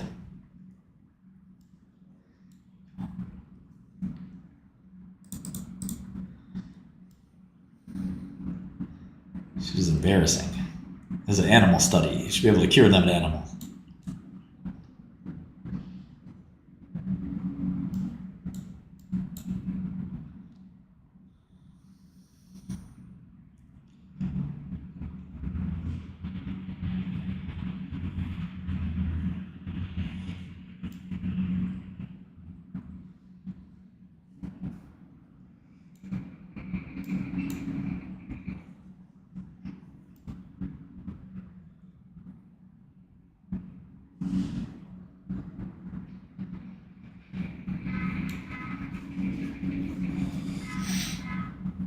These guys are like a more intelligent immune.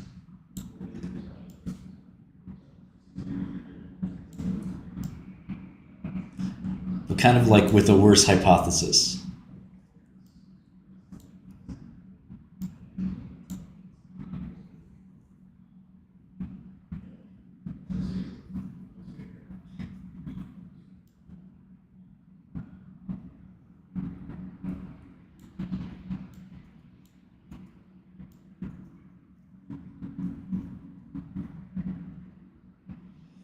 Yes.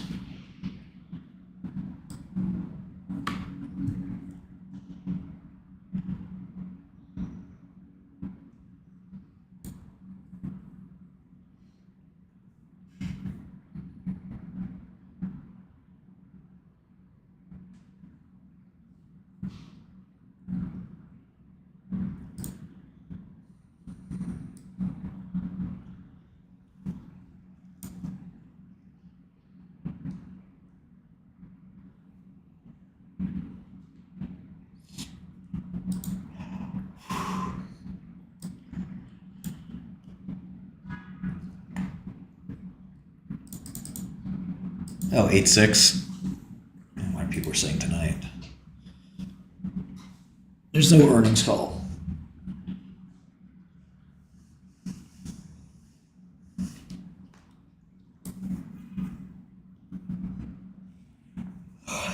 Honestly, I need a nap. I might skip the earnings calls.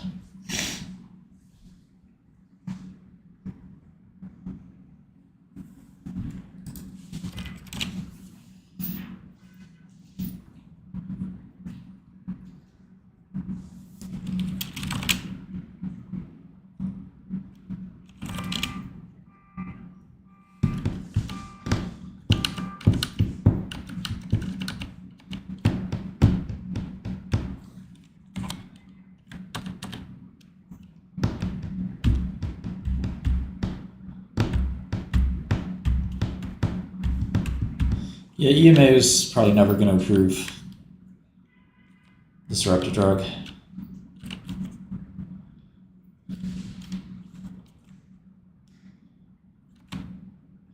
At Meta, we delivered a great quarter of bringing people together.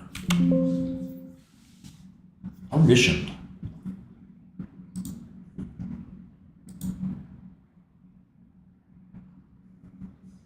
Yeah, I need to get the Baggy Blue song.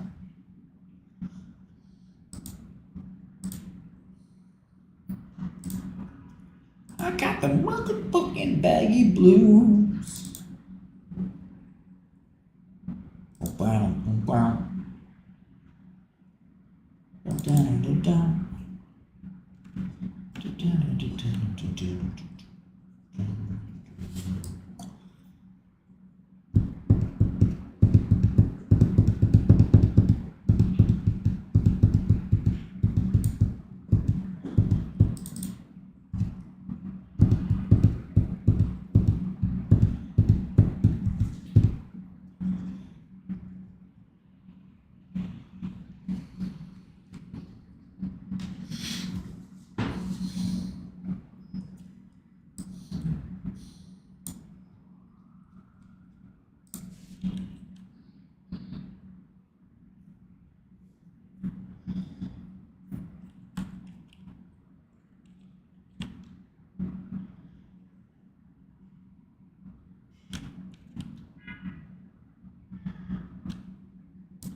Whoa.